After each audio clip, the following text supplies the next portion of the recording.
Let's start our afternoon session. I would like to welcome all of you. Some of you have been participated in the early morning session after long nights during the last days and nights.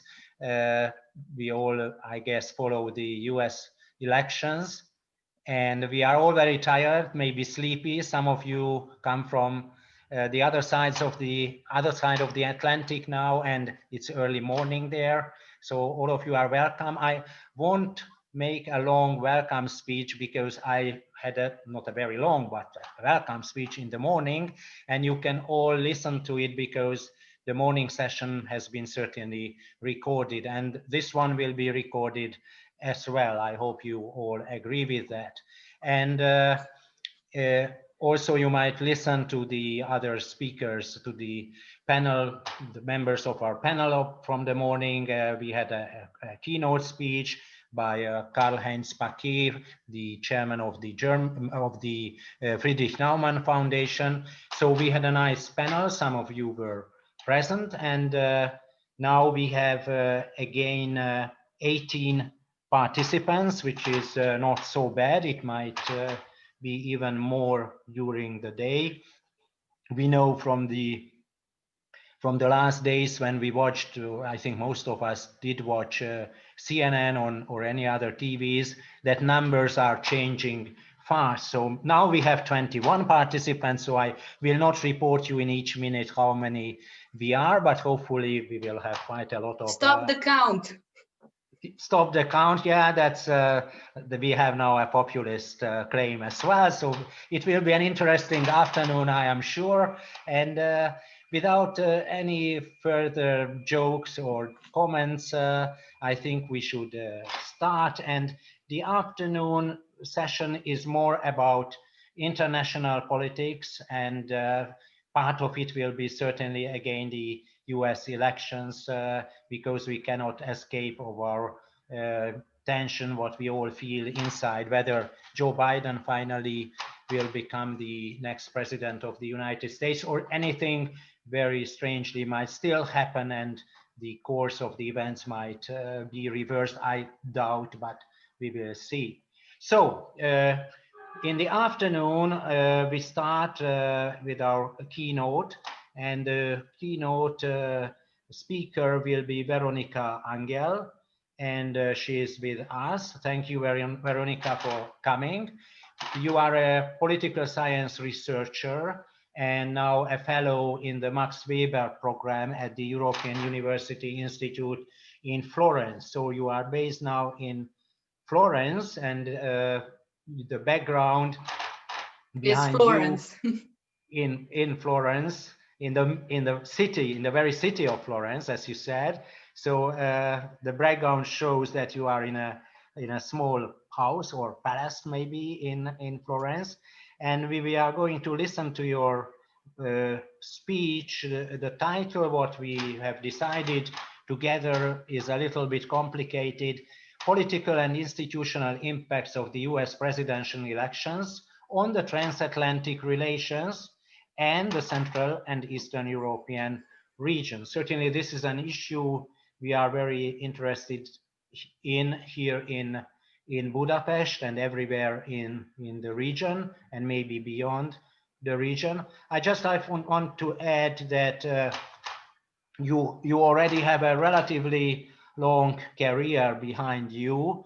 You are originally from Romania, but you had fellowships at Stanford University, at the Johns Hopkins University, at the Institute for Human Sciences in Vienna, and so on. So you are a well-known scholar by now, and I guess that we are very much interested in your speech. You have about 15 minutes, and then following your speech, we will have a short debate before we get to the next panel. So the floor is yours. Thank you for coming. Please go ahead. Thank you, István, and thank you so much, everyone, for being here. We've been obsessing over the US elections for a long time now, so we might as well think about what it is, the effect of these elections also on our little corner of the world. And I just have as a disclaimer to tell you that I will be speaking in the context of a Biden victory in the run for the White House. So I'm having this in mind as I'm thinking of the next years that are going to come, because this is the outcome that has been favored by all prediction models that we have been running in the political science bubble. So I would start with a quick anecdote. About 6 or 7 years ago, I was in the presidential palace in Bucharest, where Joe Biden came to speak to an audience of Romanian politicians, civil society members, and members of the judiciary. Romania was going through its own elite-driven assault on democratic institutions at the time, and we were hanging on his every word to make sure, you know, what is he going to say? Is he going to slam the bad guys? What will be his exact words? This happens every time an American speaks in our corner of the world, and it is a materialization of how important the Americans are for the countries of Eastern Europe. Biden told us then how only countries that establish an economy and a government and institutions that abide by the rule of law will thrive in the 21st century. He also called corruption a cancer that eats away at citizens' faith in democracy, and called it a danger to the nation's economy and national security. But 6 years later, the countries of Central and Eastern Europe have either stagnated on their paths of democratic consolidation or have taken significant steps back. And to an audience of Hungarians, I don't have to go exactly to explain what happened or what we are seeing in Eastern Europe. But more importantly, we are also seeing that his country is now struggling with internal challenges to subvert democratic institutions and faith in democracy. And this is a long segue to our focus on the outcome of these presidential elections, because every presidential US election has major impacts on every aspect of the world order. But this particular one has an importance that cannot be exaggerated, given the political crisis, the geopolitical crisis that the country traverses, you know, the identity issues, what is the US's role in the world now, and the internal polarization and the historical wounds that it experiences.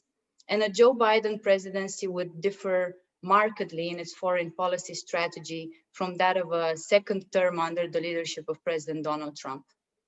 However, we can't look at this through rosy glasses. Regardless of the election's outcome, which now favor Biden, there are transformations underway in this transatlantic relationship that go prior to the Trump administration, and also long-running decision-making and global processes whose implications will extend far beyond. This observation is not just about the US and the EU relations, but is also valid in the case of what's happening in Eastern Europe. Eastern Europe has faded from the US foreign policy agenda under subsequent administrations, including the Obama administration.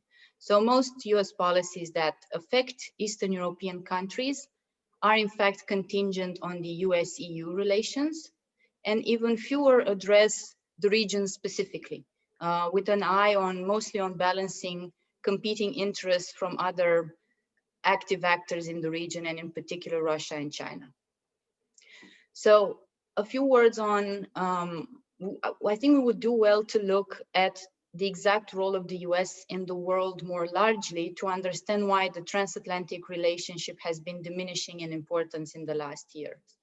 American, and probably starting the Bush administration, American politics is definitely defined by a vast and growing gap between liberals and conservatives.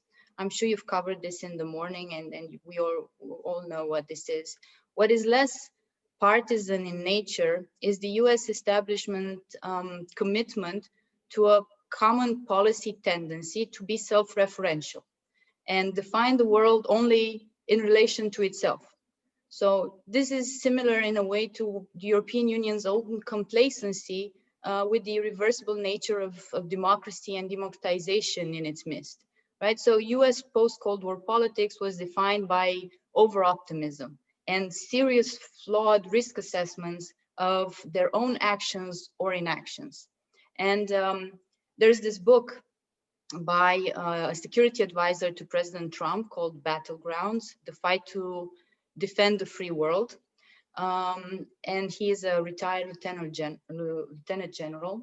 He defines, he doesn't define, he reignites this argument that not acknowledging other international actors' agency and authorship over the future is a major blind spot in how the US chooses to build its foreign policy.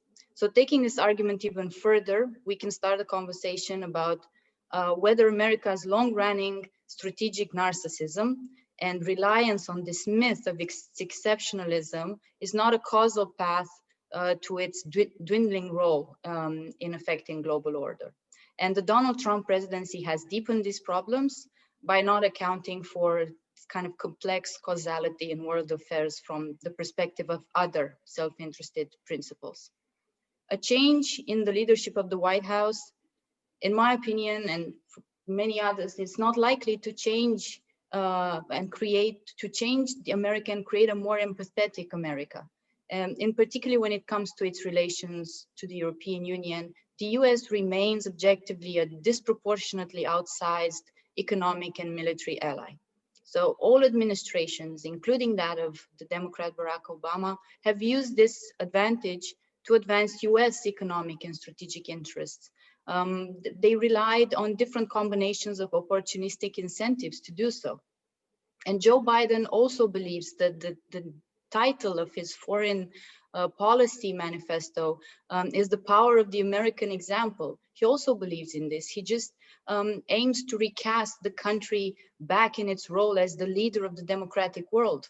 And this is when this is getting interesting, because this is an ambitious goal for anyone following the flood of authoritarian attitudes and attacks on the status of democracy in the US, culminating with the spread of conspiracy theories and voter suppression on election day that we have seen from the White House. And in achieving this goal, traditional European democracies are still the most stable and legitimate allies, alongside whom the US can rebuild its standing in the world.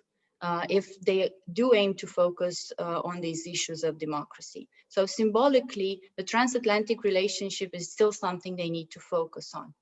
And contingently, the hybrid regimes of Central and Eastern Europe and our glorious national populist leaders are likely to feel the pressure of this American-style calls for respect of the rule of law again.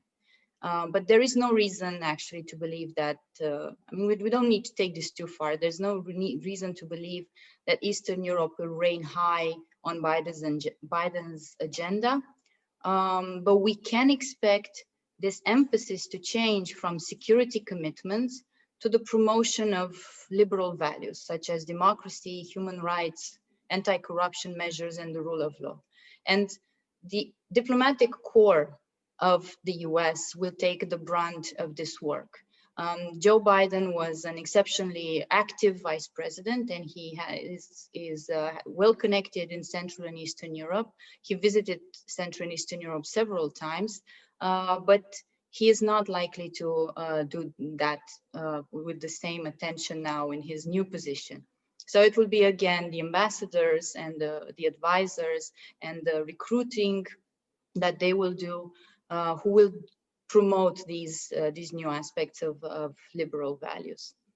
So another key point is this major difference between the Democrats and the Republicans on how they perceive alliances and building alliances.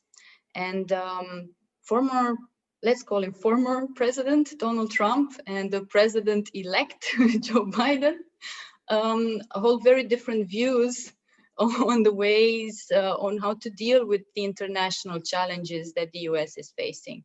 And it's not just them, it's the parties they hail from, as well as the voters, the very polarized voters that they represent, who also view the world in very different ways. And when it comes to foreign affairs, the Republicans consider the US should be self-reliant, remain independent from international organizations, which they see as constraints over American interests, while Democrats do favor internationalism and want to engage in the international community, believe that this would boost America's standing in the world. So again, a Democrat leadership in the White House could be a valuable asset for the transatlantic relationship. There is, however, the problem of the number of agreements that President Trump withdrew the US from.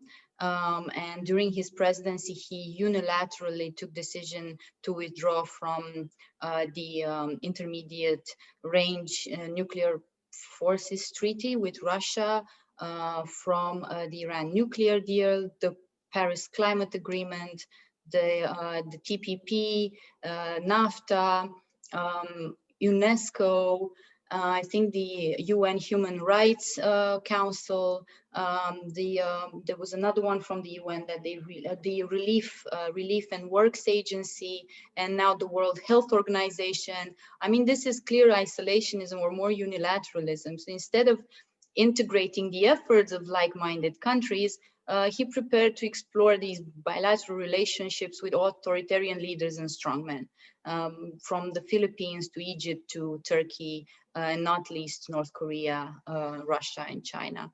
So he pivoted equally fast as his interests changed.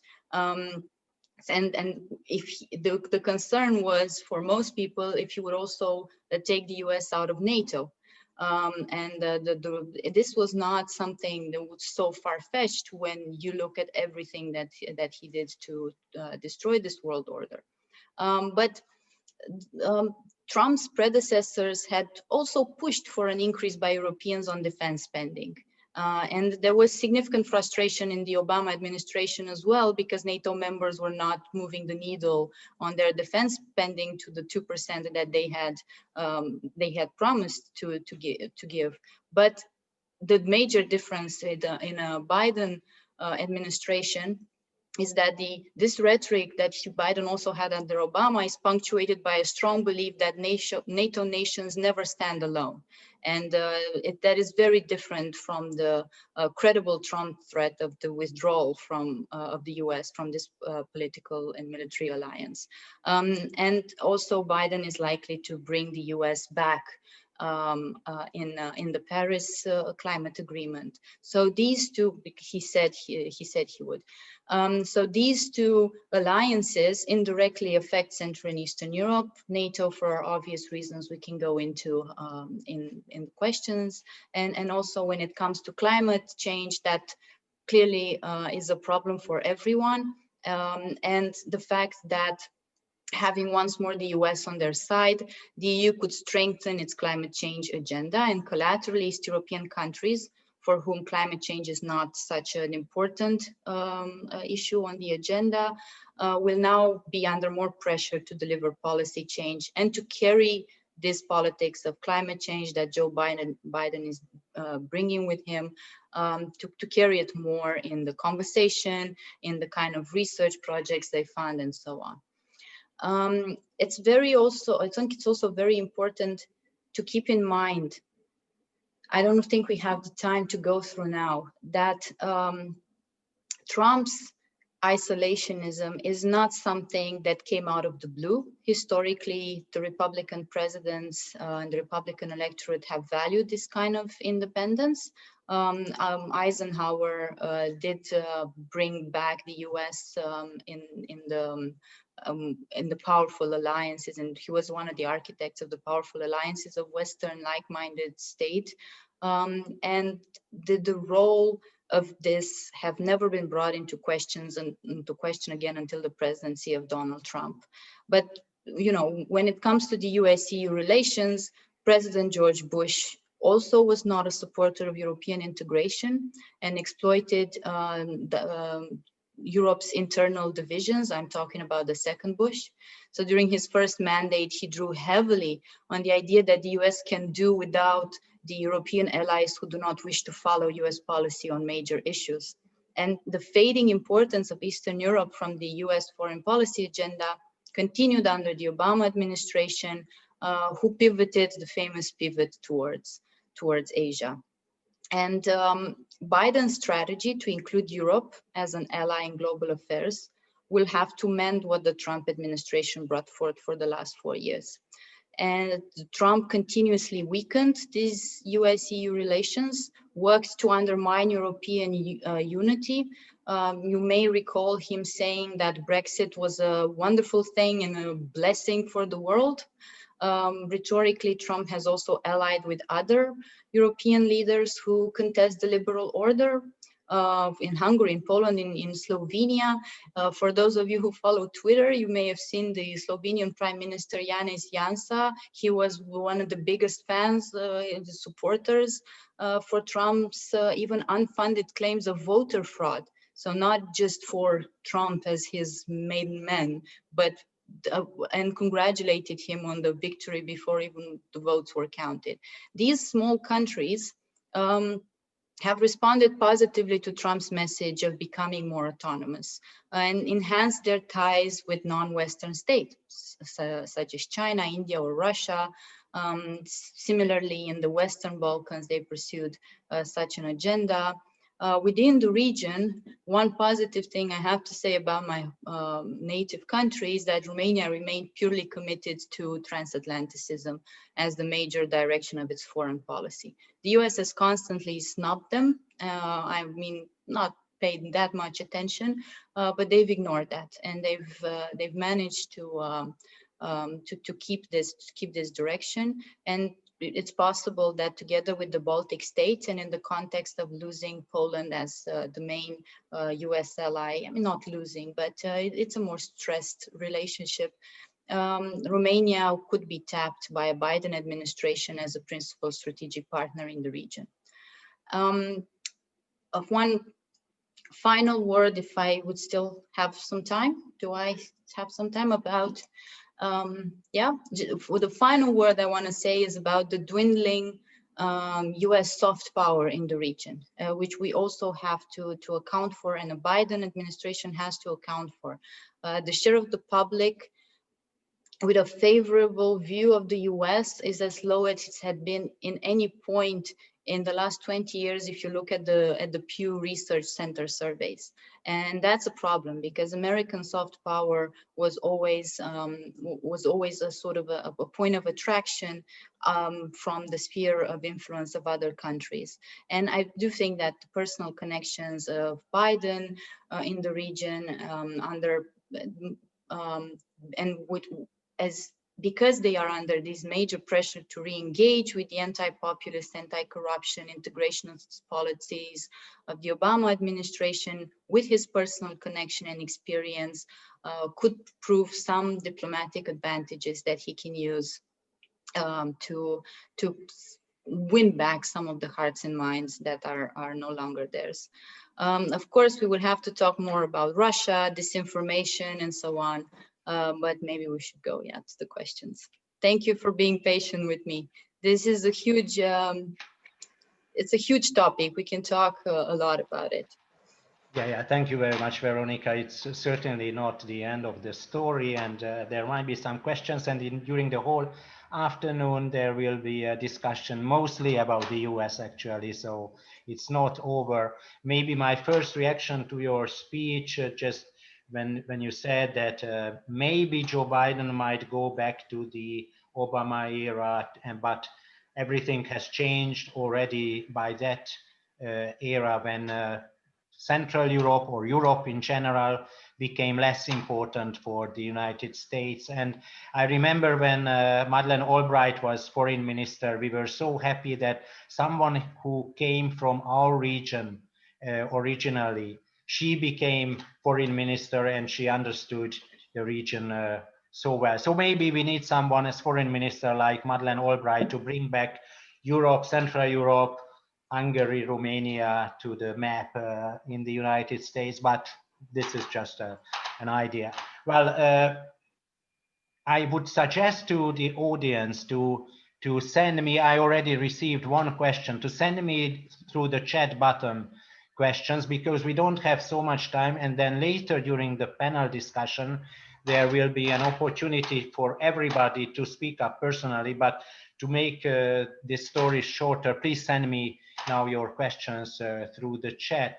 But first of all, let me ask you, Veronica, I've read the article written by Joe Biden about the so-called Biden plan, which also includes foreign policy ideas. And this is exciting that he plans to bring together a summit for democracy and wants to build a coalition for democracy. Now, my question is whether you know anything about it. Is it more a sort of symbolic idea, which sounds great for us here in Budapest and in the region? Or does it mean that behind this idea, there is also a plan for any actions? Well, you already talked about it a little bit, that we shouldn't hope too much from a change, but still there might be a bigger pressure on Orban. Let's make it concrete whom I am talking about, and some other leaders. Or will it be just a sort of, you know, media event for Joe Biden and his team? What do you think?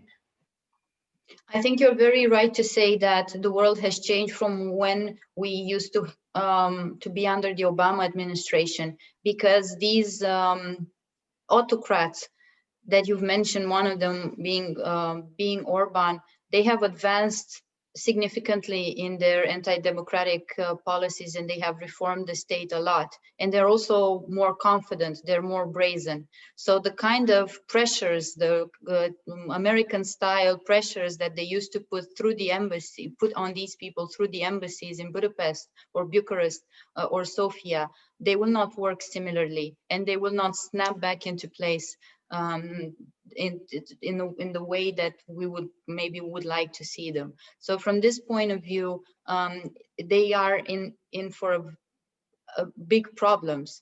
But one thing that is helpful in a not, I mean, and by helpful I mean, I should probably have another word, is that they also have problems with democracy at home, big time.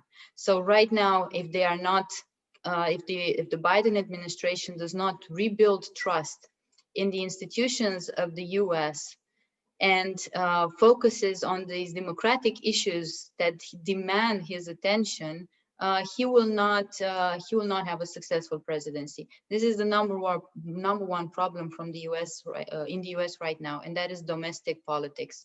So if he does focus on this, if he does create this super summit that you've also mentioned on the power of democracies and so on, it could be a start, and it's a sort of it's a signal to all the representatives of the US around these countries that now they have to tighten the screw even more. And if the emphasis changes, then at least, you know, you have an extra ally for your idea of liberal democracy. And then they will resume funding, they might, for more for NGOs that focus on human rights, on media rights, which they haven't done to the same extent in the last years because it wasn't a priority. So in a way, nothing major will change. It will be incremental again, and it will be the same policy about do it yourself. The countries of the East have to do it themselves if they want, but they will focus more on civil society, and they will do this through their diplomatic representatives. Plus that summit, which from what I heard and I've spoken to other people, should deliver these kinds of fora and agreements and bring back the conversation in this more enlightened direction of liberal democracy. Okay, there is a question from Volodymyr Dubovic about the capabilities of Europe, whether it should be increased.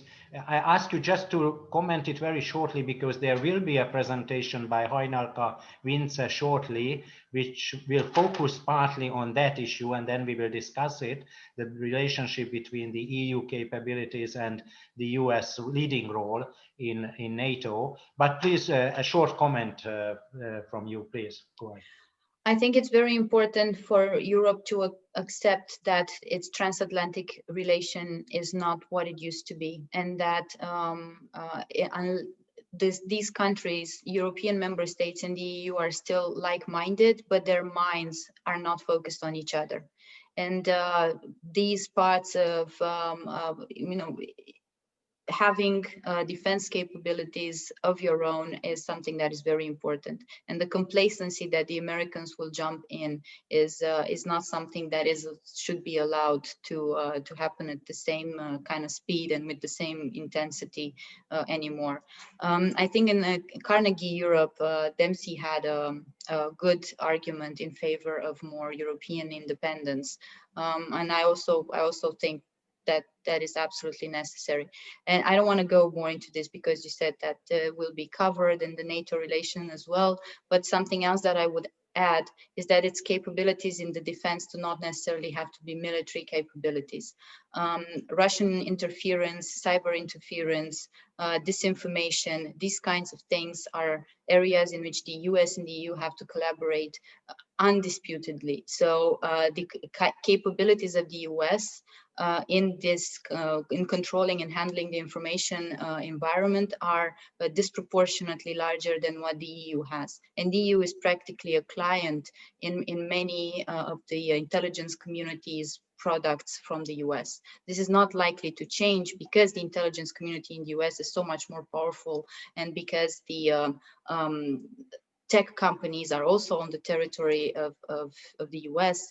But the collaboration between the two has to shape up in a way that Europe is also improving in this relationship, because they're not equal, and also the US is using its disproportionate capabilities to have this transactional politics with the EU, and sometimes even in the information community or the intelligence community, when you are a client, you are also subject to the weakness of being given selective information. And that matters when you take important foreign affairs decisions, such as, I don't know, say the Iraq war.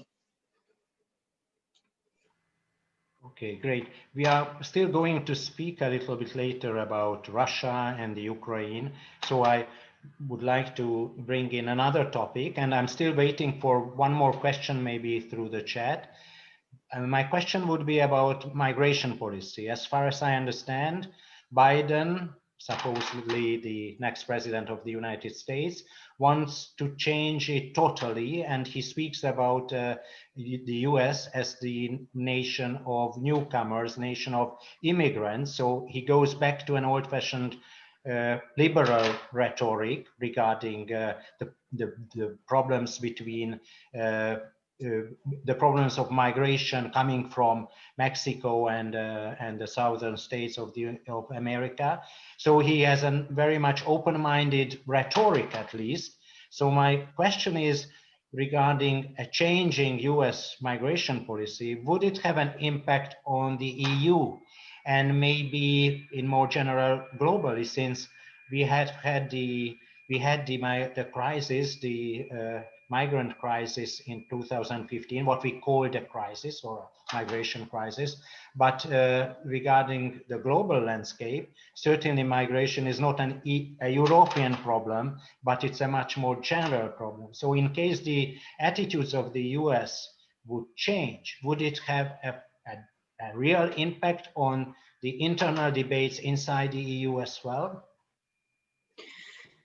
So if we think about it, under the Trump administration, the migration policies in the EU were more humanitarian than those of the Trump administration. So in order for, well, maybe not in Hungary, but in principle, in the EU, significantly more humanitarian. So if, and this is a big if Joe Biden were to have another approach on the issue of the migration, it would have to be even more welcoming in some way to, or even more liberal than what the EU has managed to put into place, or the kind of conversations that the EU is having in order for it to impact EU policy in a positive direction. Now, I'm not that optimistic that the migration situation and policies in the US are going to improve markedly, because the problems at home and the economic problems and the divisions now within the US society are not going to let Joe Biden be particularly radical on this issue. So his rhetoric during the campaign is one thing, his more liberal standings are undisputed, but the extent to which he will have a very different, more welcoming policy is definitely not clear. And also, we have seen that the Latino population has voted surprisingly as well with Trump. So I think that they will go through a sort of soul searching after the outcome of these elections, and it's not likely that they will have a major difference. Of course, they will have to deal with the problems of human rights and children in cages and these kind of more extraordinary politics. Hopefully, they will find a way to deal with that under the pressure of civil society. But I don't see how this will change. I think that the conversation and the kind of discourse that we will hear is to tackle the problem at its source, to make sure that it doesn't get worse, to try to deliver peace and rebuild the societies from where people are migrating. And this is the kind of the discussions we're going to hear. Probably he's going to send, or maybe he will, if he brings back the US in these kinds of arrangements for refugee funding, and he will increase the funding for allocated in this direction. But that's probably pretty much it. Okay, thank you. There is a last question for you from György Kocsis, our vice chairperson at the Hungarian Europe Society. She asks about Brexit, whether a new Biden administration would still have any impact on the Brexit negotiations, or maybe more broadly, will there be a very special relationship between the US and the United Kingdom? What do you think about the future of that relation? I think this is quite problematic. I do not think that it will reign high in political from a political stance on the US agenda, because the Brexit outcome is pretty clear. It's not like it can't be affected anymore. So probably the bulk of the conversation will be in the economic area. What kind of let's say transatlantic partnerships and economic partnerships the US is going to build with the UK. And in this situation, they will be for sure self-interested, and they will not prioritize in any way a strategic position that could somehow influence the UK to be closer to the EU. I do not think that there will be, let's say, back channels between the EU and the US to pressure the UK in doing something against their will. But definitely there will be a change in the rhetoric. Nigel Farage will no longer appear in so many of the United States president's speeches, and I'm sure it's likely that it's very likely that European integration will be again appear rhetorically. They will make, let's say, guest appearances in the discussion in the rhetoric of Joe Biden and its administration. But mostly, no, to keep it short, I think that the main focus will be on the economic aspects of the US-UK bilateral relation. Thank you. Poor Englishmen and English women, they made a mistake with Brexit, and now they lose a strong supporter. At least we hope so. And maybe in 30 years they will come back to the European Union, but it's a very long-term perception and prophecy, better to say. So thank you very much, Veronica. That was terrific, as the Americans say. And Thank you, please, Istvan. please stay with us, because all the other topics will be exciting, and you are certainly invited to make your comments later on. And now I will pass the floor to Uszkiewicz, who is going to be our next moderator, vice chairperson of the Hungarian Europe Society. But I'm going to stay as well with you, and hopefully I will have the chance to make some more comments later on. So Erik, the floor is yours, and thank you, Veronica, once again for your presentation. Thank you very much. Hello and good afternoon, all of you. My name is Erik Uszkiewicz, and as István mentioned earlier, I'm one of the vice chairpersons of the Hungarian Europe Society, and I will be the moderator of the afternoon's panel session. Before we start, let me introduce our 4 distinguished speakers from both sides of the Atlantic. First of all, we have Christophe Hillion, who is a senior researcher in law at the Swedish Institute for European Policy Studies in Stockholm and the professor of European law at the universities of Oslo and Leiden. He has published on EU external relations, enlargement, and institutional law as well, and has advised several European governments and EU institutions on these topics. He's a member of the editorial board of the Common Market Law Review and the governing body board of the Center for the Law of EU External Relations in The Hague. And the title of his presentation is The Significance of the Rule of Law in the European Integration Process and its Implications for the Member States. Our second speaker will be Hajnalka Vince, who is a foreign and defense policy analyst. Currently, she is a senior fellow in the Center for the Study of America and the West at the Foreign Policy Research Institute, and contributes to FPRE on French, EU, and transatlantic politics and policies. Formerly, Hajnalka was in charge of European Union and transatlantic issues at the European Union and transatlantic issues at the Hungarian Ministry of Defense Research Institute. She analyzes both current policy developments and the strategic impact of defense-related technological and industrial choices. And the title of her presentation will be The Risks of Europelessness. And last but not at least, we will have Volodymyr Dubovnik, who is the director of Center for International Studies at the Odessa Mechinov University. He has graduated from the History Department of the Odessa State University and has received his PhD in Political Science, International Relations from the same university, and he has remained with the EONU in various positions up to the present day. Among his teaching and research interests are US foreign policy, US-Ukraine relations, theory of international relations, Black Sea regional security, international conflict studies, and the foreign policy of Ukraine.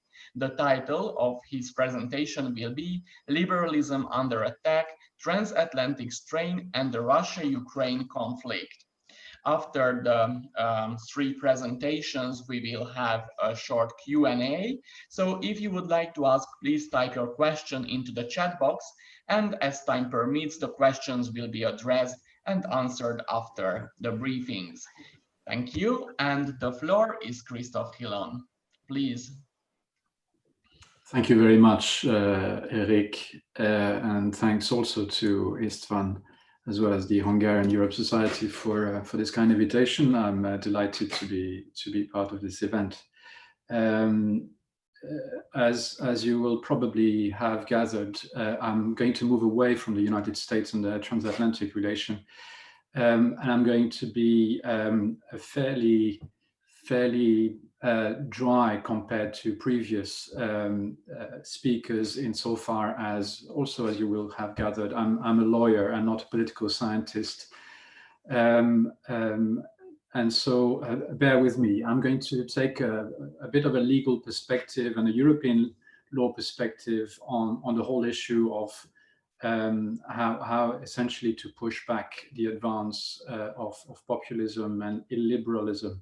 Indeed, I was asked to examine the significance of the rule of law in the European integration process and its implications for the member states. And put very simply, my own humble perspective would be that the rule of law has an existential meaning for the European integration process, in a sense that without the rule of law, there is no European integration process. And it is because of this very existential significance for European integration that the rule of law entails far-reaching implications for states in Europe, and in particular within the European Union, in a sense that EU member states do have far-reaching obligations and responsibilities to observe the rule of law and to make sure that it is observed across the board, to be and to remain member states. So the second basic proposition I would make is essentially that there is no possible membership without observance of the rule of law, no full-fledged participation in the European integration process without observing the rule of law. And that general proposition in turn provides, if you like, the normative basis for what is visible for all of us, namely the increasing role that EU institutions, as well as some member states' institutions, are playing to protect the rule of law in Europe, as it is increasingly challenged at the level of some member states. Indeed, this challenge, which typifies, if you like, a constitutional recession at play in some European states, does represent an existential threat for the European political and legal order, as it was conceived in the 1950s. It's an existential threat to what it represents, namely as a factor of peaceful relations among European states, and therefore as a factor of peaceful coexistence of peoples in Europe. Now, the European legal system and the EU in particular have a key role to play in countering those assaults to the rule of law as a European public good. And that would be essentially my starting point, that the rule of law is a European public good, because it's ultimately critical for the maintenance of security and, I dare say, peace in Europe. And so the stakes are very high, and that makes really a strong normative case for an active protection, preservation of the rule of law across Europe, including at the level of member state, and including more specifically by a very active role of EU institutions and member states. So let me elaborate, if I may, a little bit by looking at three more specific meanings or significances, if you like, of the rule of law for the European integration process. But first of all, and at the basic level, the rule of law is a founding value of the European Union and common to the member states. So if you like, that's the normative significance of the rule of law in Europe. The second level, which I will examine thereafter, is the rule of law as the operating system, to borrow a digital concept. It's the operating system of the European integration process, and in particular of the European Union. So it's the functional significance of the rule of law, if you like, that I would like to underline in a second part. And then thirdly, having made the normative, having underlined the normative significance of the rule of law in Europe, as well as its functional significance for the European integration process to operate, I would then turn to my third point, which is the rule of law as a basis for action and counteraction from the side of EU institutions and member states. And that's, if you like, the third dimension, which is the operational dimension of the rule of law in the context of the European integration process. Now, I don't have much time, so I will limit myself to just a couple of remarks under each of those headings, beginning with the rule of law as a founding value of the Union. I mean, as a lawyer, obviously, I have to look at the treaties, and what I found is that the rule of law is mentioned in Article 2 of the Treaty on European Union as indeed a founding value of the European Union, which is common to the member states. So it's the normative dimension of the rule of law. It's if you like, some kind of ideal that both member states and EU institutions share, and an ideal which they shall pursue. It encapsulates a moral choice made by the original member states to create an international order whereby law would govern the way in which states within that order interacts. It's a choice to live in a rule-based order in Europe, as opposed to the rule of military might, or rule by military might, power, manipulation, and the strive for hegemony. Walter Arnstein, the first president of the European Commission, made some very interesting, wrote some very interesting stuff on the importance, the significance as an ideal of the law and the rule of law, describing the original European integration process as a community of law.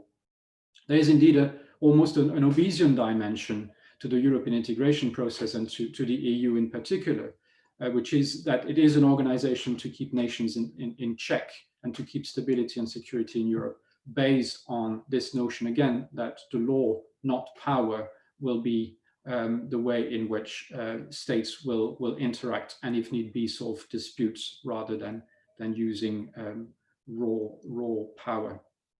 Now, this normative dimension of the rule of law, which is encapsulated in the notion that it is a founding value of the EU, the belief that the rule of law is a good thing finds further expressions in the treaty, both as an objective. If you look at the Treaty on European Union, you will see that the rule of law, as well as the other values of the Union, are an objective in the sense that the Union in general and institutions of the European Union in particular have the objective of promoting those values, including the rule of law, both internally, so that the rule of law and the pursuance of the rule of law, the promotion of the rule of law, is mainstream into all the activities of the European Union. It is also an objective which the EU and its member states pursue on the international stage. There is an article in the treaty, Article 21, which defines the whole list of objectives that the EU as an international actor would pursue on the international stage, and one of which is the values of the Union, including the rule of law. So the rule of law is really an ideal that is pursued by the European Union, its institutions and its member states. But it's also a condition of for participating in the EU as a legal order. The procedure which determines the way in which third state can become member state of the European Union is quite clear on the fact that in order to become a member state, a state has to respect the rule of law. It's quite clear in the treaties. It's been elaborated in the so-called Copenhagen criteria. So it's really part of the constitutional identity of the European Union, to which a candidate state has to subscribe. And beyond that, there is an Article 7 in the Treaty on European Union that makes it quite clear that membership requires observance of the rule of law. So it's not only an ideal, and I'm bringing that brings me to my second point. It's not only an ideal which is to be pursued internally and on the global stage by EU institutions. It's actually a condition for the participation in the European legal order, and that has to do with the very fact that the European legal order is indeed primarily based on law, and integration is based on law, which requires therefore observance of the rule of law. I'll be brief, but if the rule of law is essentially a condition for the European legal order to operate. The European legal order is based on mutual trust and mutual recognition to a great extent. The treaties which underpin the EU would be valueless if the member states were not committed to make sure that they respect the law as per the treaty and as developed on the basis of the treaty through decision-making processes established by the treaties. The fundamental freedoms constituting the internal market would be meaningless if the member state did not give guarantees that their courts, that their authorities would do their utmost to make sure that the obligations deriving from those fundamental freedoms would not be complied with. So beyond this notion of ideal, without the rule of law, simply the EU legal order in particular, but the European integration process more generally, would simply not operate. So there is a functional imperative for the rule of law and the observance of the rule of law by the different protagonists in the system, and in particular by the member states. The effectiveness of the law is dependent on the observance of the rule of law by the member states. Now, because of this significance, I'm coming to my last point. The EU institutions have a normative basis for action in order to preserve the rule of law in the European Union, and including at the level of member states in case there is a prevarication on that level. As I said before, observance of the rule of law is a condition for membership. And it became particularly significant when looking at the way in which the European Union developed this enlargement strategy after the Copenhagen criteria had been established by the European Council, namely the conditions for accession for the countries from Central and Eastern Europe. If you look at the way in which this enlargement strategy or enlargement policy was developed, you see clearly an increasing role for EU institutions in basically in developing a sort of member state building policy in which the EU institutions, particularly the European Commission, would monitor the way in which the rule of law would be subscribed to by the candidate states in both substantive as well as procedural ways, so that the European Commission more specifically would look at the way the court system would be developed, the court system would operate, so as to be sure that by the time of accession, the candidate country and its state apparatus would be ready to be an operational member state. Now,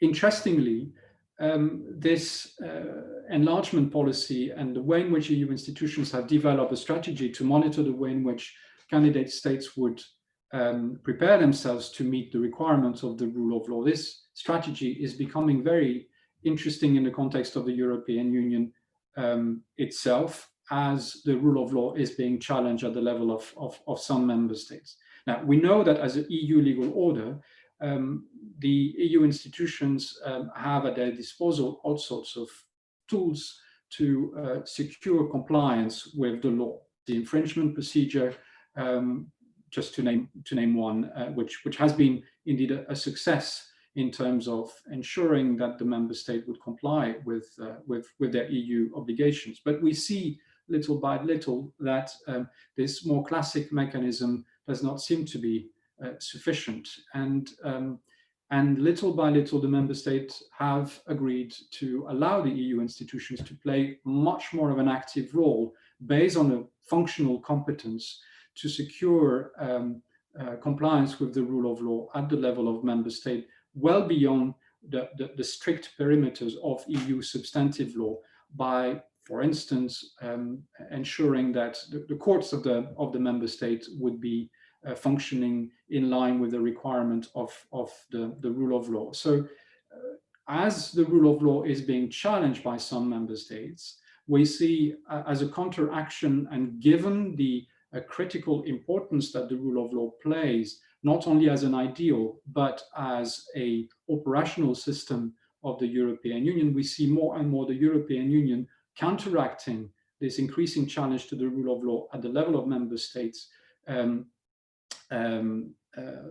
in order to preserve the integrity of the EU legal order and make sure that the European integration process is not damaged by the constitutional recessions at the level of some member states, which is a particularly noticeable evolution in the constitutional life of the European Union. It would appear that the European Union and its institutions are becoming not only a state building organization in relation to candidate countries, but that it is becoming also an organization that is a member state keeping organization, if you like, in the sense that it's becoming increasingly influential in the way in which the member state organize their constitutional system for the sake of defending the integrity of the EU legal order, where the rule of law is critical. I'll finish on this. I have already abused my time. Thanks for your attention. Thank you very much. During your presentation, just came into my mind that a few years ago, also with the kind support of the Friedrich Naumann Foundation, we have organized another workshop, which title was Reforming the EU from a Central European Perspective. And maybe some of our participants remember that there was a rule of law panel during that conference, and one of our panelists, Dmitry Kochenov, argued more or less the same as you, that although the European Union and the European integration project was not a constitutional project, but the rule of law was a binding principle since the very beginning. So it was very interesting to listen now your views. If I understand correctly your presentation, that then you are arguing similarly than a few years ago, Professor Kochenov. We can discuss this issue also a bit later, but now we have to travel, at least with the help of Zoom, to the United States. Vince Hajnalka will explain us that what does Europelessness mean.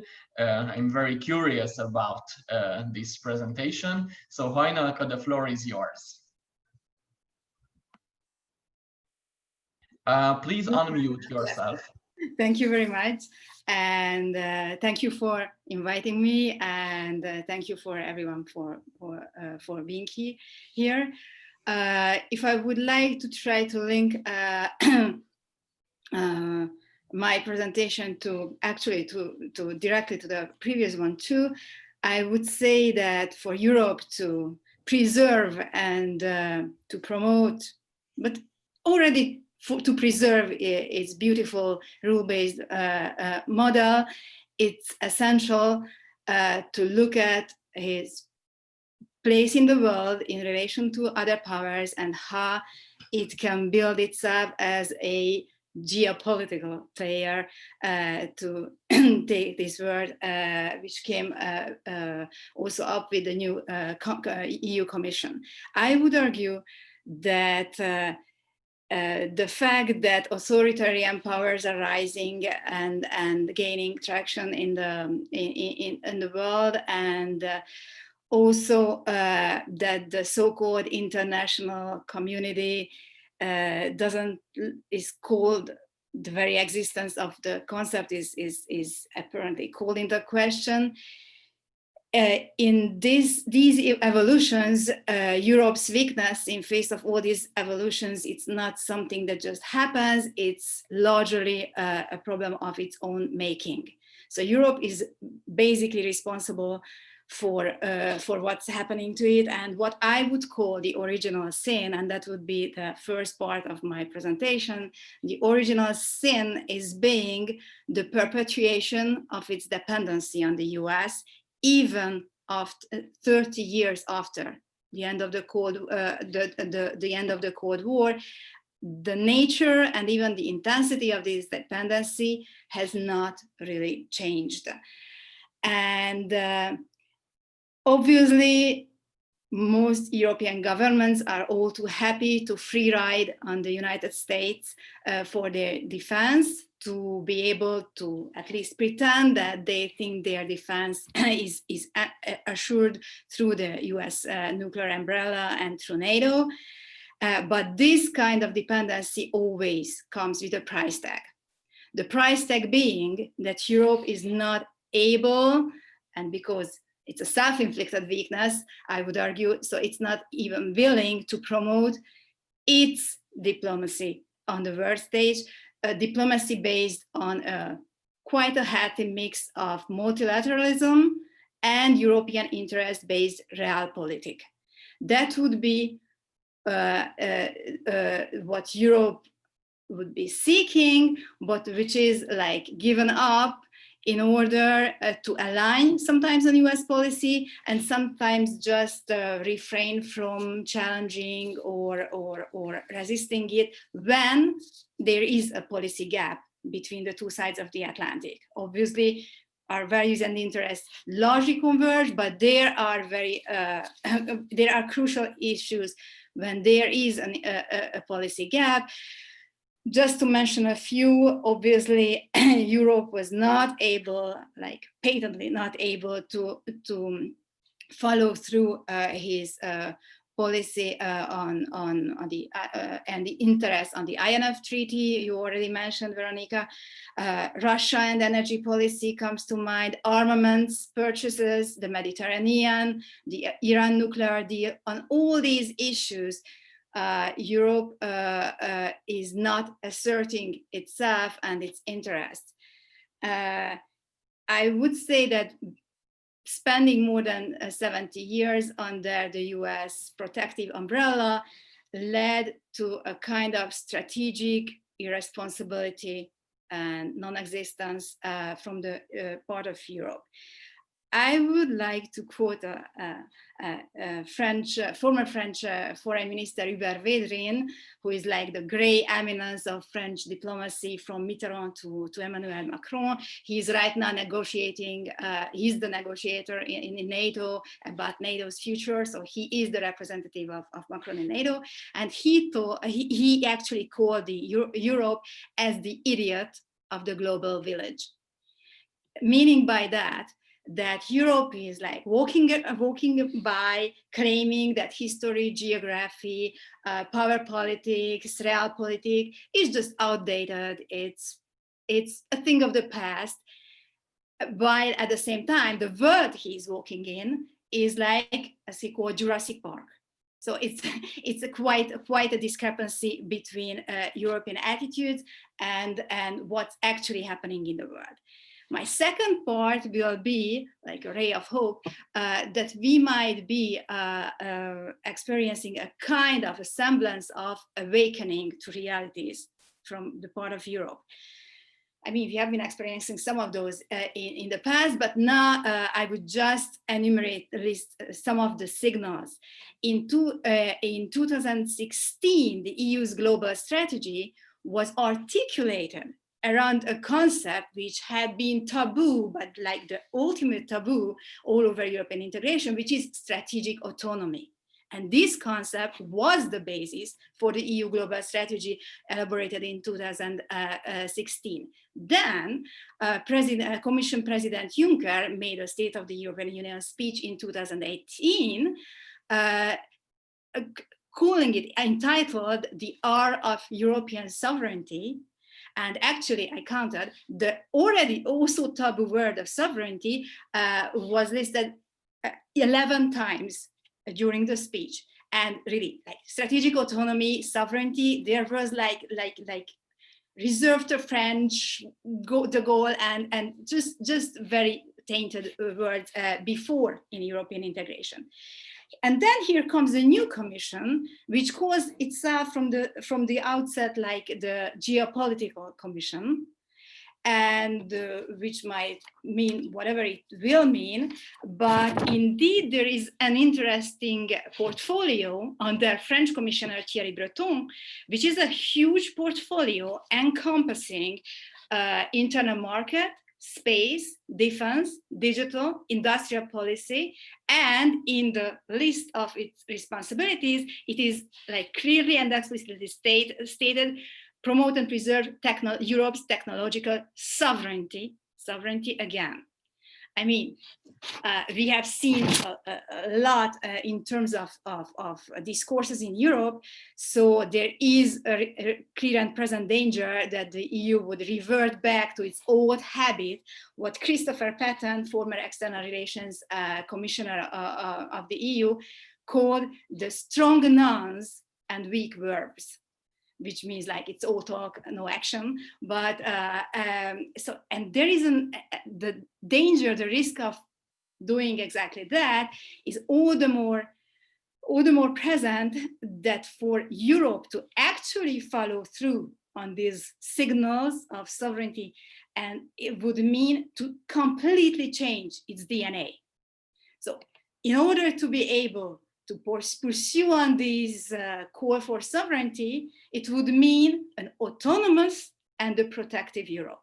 It is not what Europe has been famous for, and it is just very, very far away from European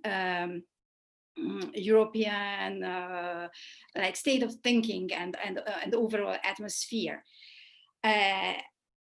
Then one thing which is very important to in this change of DNA is to recognize that time is of the essence. There is a sense of urgency. I'm sure you have already talked about all these emerging powers calling into question. I mean, China, Turkey on the Mediterranean is like quite active and challenging European what is in the treaty. To go back to legal issue, but which is in the treaty. Stated as an objective like European Union's integrity. So there are all these challenges around. So there is no time, and in order to go on to this path, which is a very, very controversial path of autonomous protective Europe, institutional thinking, institutional arrangements are not the priority. I would mean by that sometimes by Europeanization, we mean more supranational, more majority voting, more supranational aspects, and these evolutions might be very interesting, but I would say that they don't necessarily, just think back about the Iraq crisis, they don't necessarily mean a Europe that asserts itself in the interest of Europe as a geopolitical player. So I would just quote again Chris Patton, who said that the question is not whether we sing with a single voice, but whether we sing to the same song sheet. So whether the message coming from European capitals is the same. That would also, in the first time, and then everything else can come later. It is obvious that on the sensitive issue of autonomy and protective Europe, not all member states, and that is an understatement, not all member states would sing to the same song sheet. So I would just, and I'm sure that we might come back to it later. I would just say that this is the typical issue when those who are ready to pursue these politics might be led to forge ahead. And I would say that it is even more so that all those outside challenges are like gaining power. And I think we all remember Robert Kagan's famous metaphor about Europe being from Venus and the United States from Mars.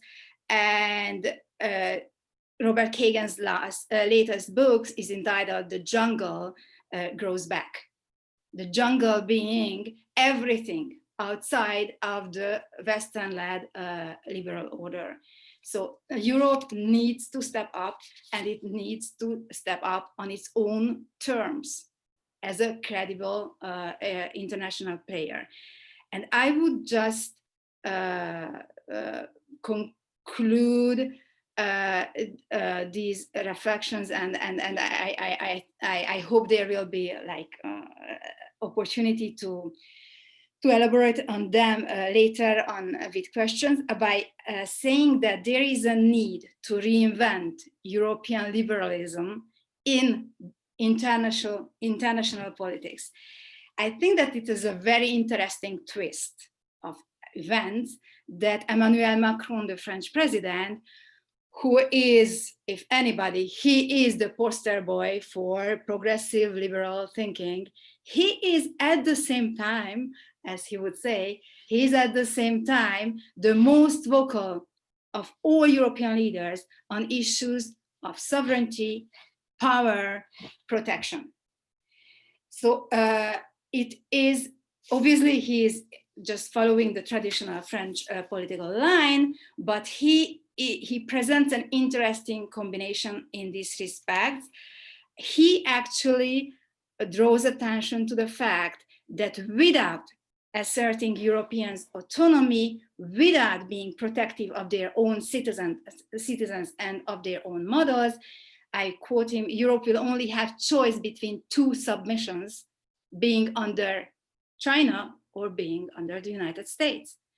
So, but not, obviously not as an equal partner, submission meaning subordination and junior status in any kind of partnership. So I would argue that change can only come from Europe. It's timely to maybe to recall that whoever is in the White House, the basics, the fundamentals of transatlantic relations do never change because it's based on interest. So the basics of fundamental, I would just maybe recall Brzezinski's words, Brzezinski being the gray eminence on the US side of diplomacy, late Brzezinski being the gray eminence of US politics. And under the W. Bush administration, he published the book saying domination or leadership. Domination obviously being the Bush-Trump type US foreign policy, leadership being the Democrats' answer and the Democrats' pendant of this policy. And in his, obviously, he argued for leadership, so for alliances and building up coalitions and respecting multilateralism whenever it's possible. But he also said that an economically powerful Europe that would no longer be dependent militarily on the United States would challenge US predominance. So he said that US interest is a Europe which is complementary to, but which is not autonomous from the United States. So there is no sense in waiting for changing the White House as it concerns these fundamental issues in transatlantic relations. And I would just like to point out that the sovereignty issues are often presented as like a French folly and very, very often as coming from some kind of mythical anti-Americanism. They are not. So in the European autonomy vision, if Europe preserves its sovereignty towards any third power, or it doesn't have sovereignty. So if Europe gives up its autonomy vis-a-vis the United States, it creates a subordination matrix in terms of armaments, in terms of policies, in terms of which puts it at the mercy of any third power in the future. And to quote again liberal and progressive poster boy Emmanuel Macron, he said that if Europe cannot think of itself as a global power, Europe will just simply disappear. So with that, on that gloomy note, I would like to conclude, and I'm very much looking forward to questions and maybe hopefully going into more details through them. Thank you very much. Thank you, Heinelka. And during your presentation, I've tried to understand the reaction from the faces of our participants who I could see. And I have the prediction that you will get some provoking questions, or at least I hope. So try to be prepared for these questions after the third presentation. And now, Volodymyr, the floor is yours. We are very much interested in your presentation on the Russia-Ukraine conflict. and from a transatlantic perspective. So the floor is yours. Thank you. Thank you so much. All right, it's been a while since I formulated the title for my talk for this conference. You know, as they say, a lot of water has passed under the bridge.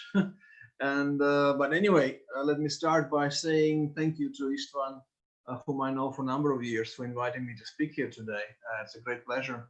And to Hungarian Europe Society, and also, of course, to Friedrich Naumann Foundation for funding this event.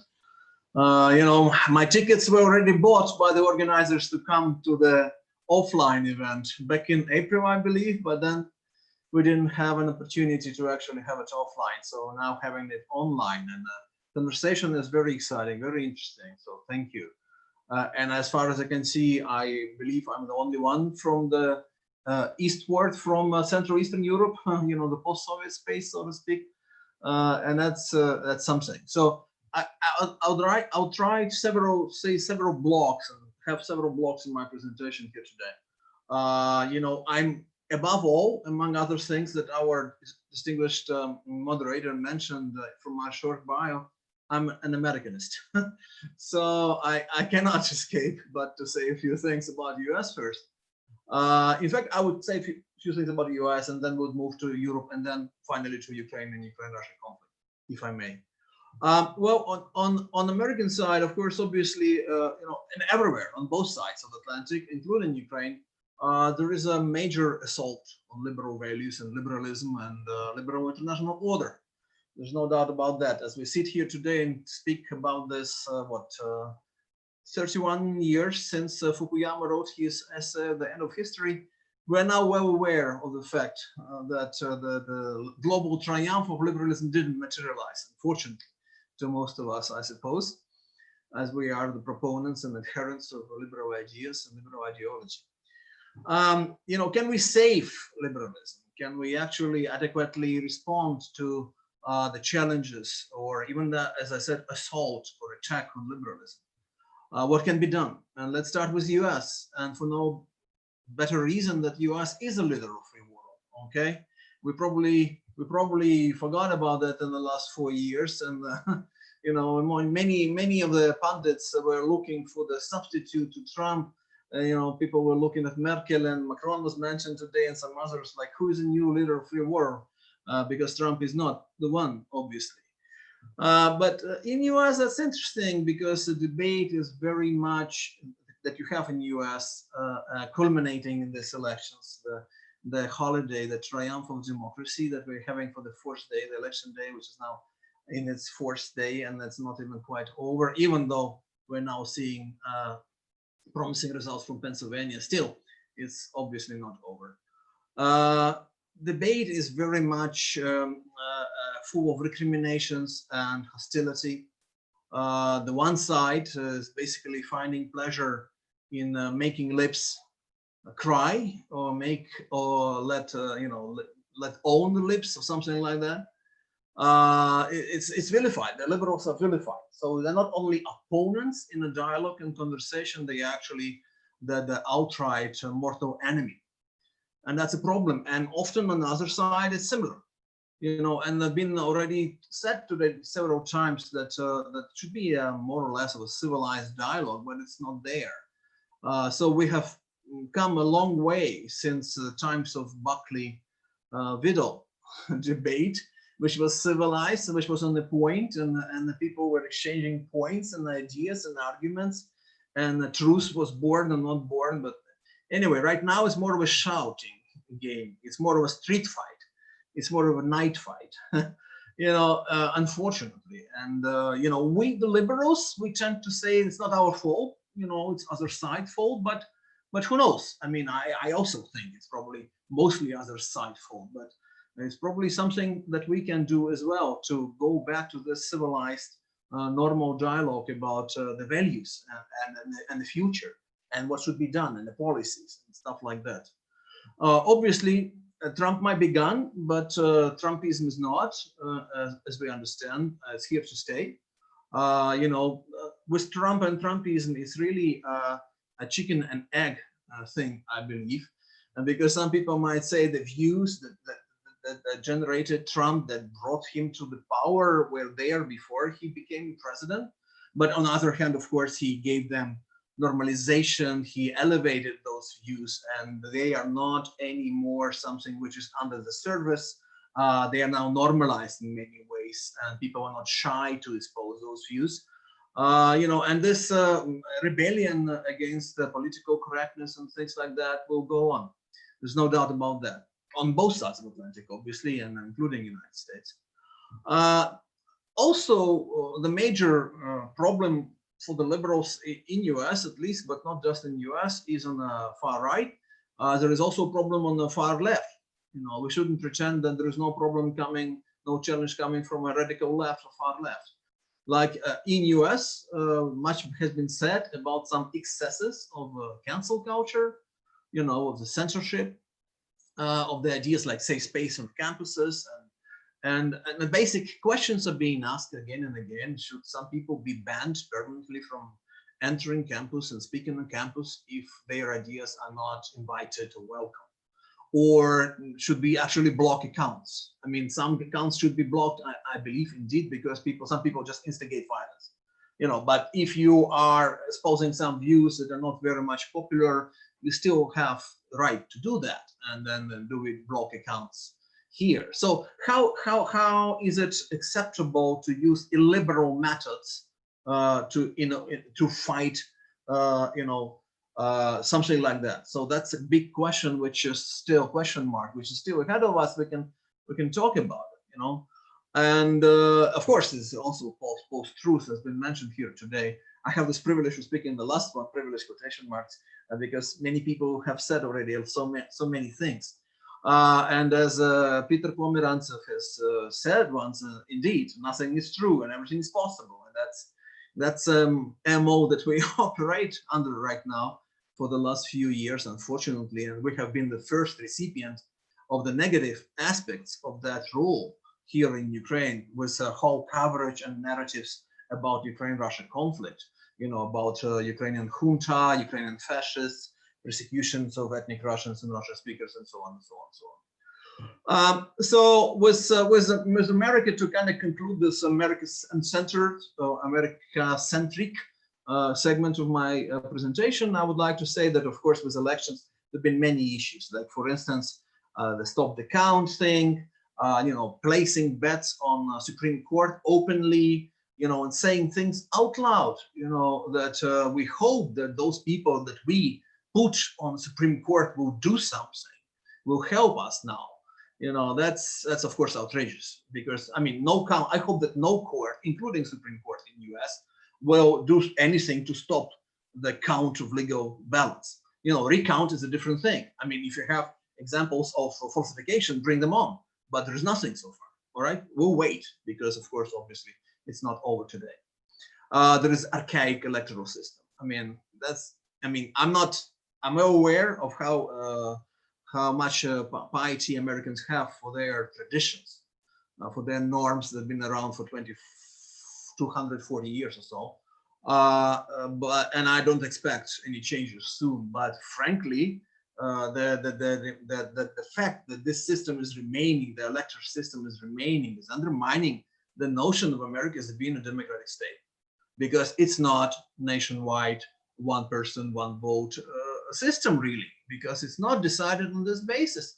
I mean, we've been close and still close, because results are not known, final results are not known, to the case of the third time in 20 years of someone winning popular vote and not becoming the president. Hopefully this time there will be an exception from 2000 and 2016. But I mean, we'll see. And obviously right now, Biden is already leading by much far margin than Clinton got, almost under 3 million. But now Biden, I think, has over 4, and it's been predicted it's gonna go up to 5 million. And yet he was close to losing. And I mean, still results being counted and ballots being counted. So something needs to be done. I mean, for Americans to be taken seriously by us, Europeans, because we've been a long time through this, and people basically operate here and there on this one person, one vote system, and there's no medium or intermediary chain. And It's just not needed in a truly democratic, liberal democratic society. In Europe, I almost gonna skip Europe here because we have limitations of time. Just few things really, because much has been said on Europe. One thing is, of course, there is a strain, there is this rift between Europe and US, which aggravated under Trump. And then there are two avenues now and two options, like two scenarios. Is it only that if Trump is out, then everything is go back to normal? Or is it really that something within this rift and strain which is bigger than Trump, which is deeper than Trump? And that's why I actually asked this question today for one of the previous presenters in terms of, do you think that Europe should be prepared to walk along and go along and increase capabilities in case America continues this drift away from Europe, which started in many ways before Trump. You know, with the Ukraine-Russia conflict, for instance, it was Obama who first said, you know what, this is primarily European problem. Both countries are in Europe's backyard, so let European, you know, kind of calibrate their response, and we should coordinate our response with Europeans and stuff and things like that. So Trump repeated that.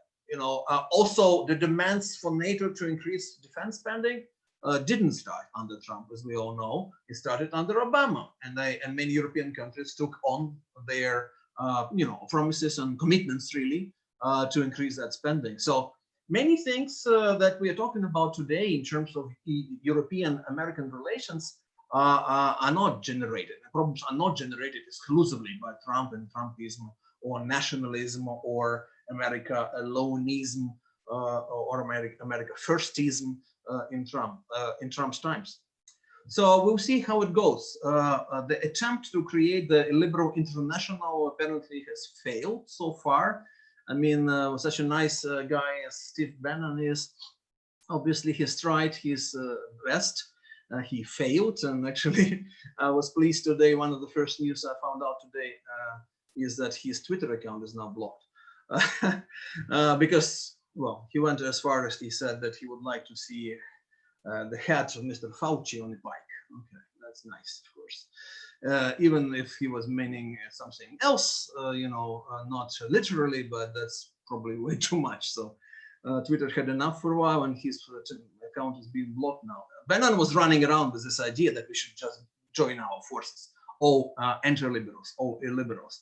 And that idea is not quite over. I mean, there still might be something, but, you know, we've mentioned Orban, we've mentioned Poland, but there's also Salvini. I mean, I'm not sure if someone mentioned Salvini or someone mentioned Le Pen before today. I mean, and there are many, Farage was mentioned, obviously. So there are many people around Europe who are still willing, perhaps, to do their bit in that, their part in that fight against liberal values and liberalism. So we'll see where it goes from now. The most final thing is, again, if you fight against the threats to democracy, liberal democracy, what methods do you use? If you succumb to illiberal methods or even authoritarian methods, is that okay? That's the debate we had about COVID across the board, including here in Ukraine. Like, what limitations mean? Is it really a liberal democratic view? I mean, way to deal with it?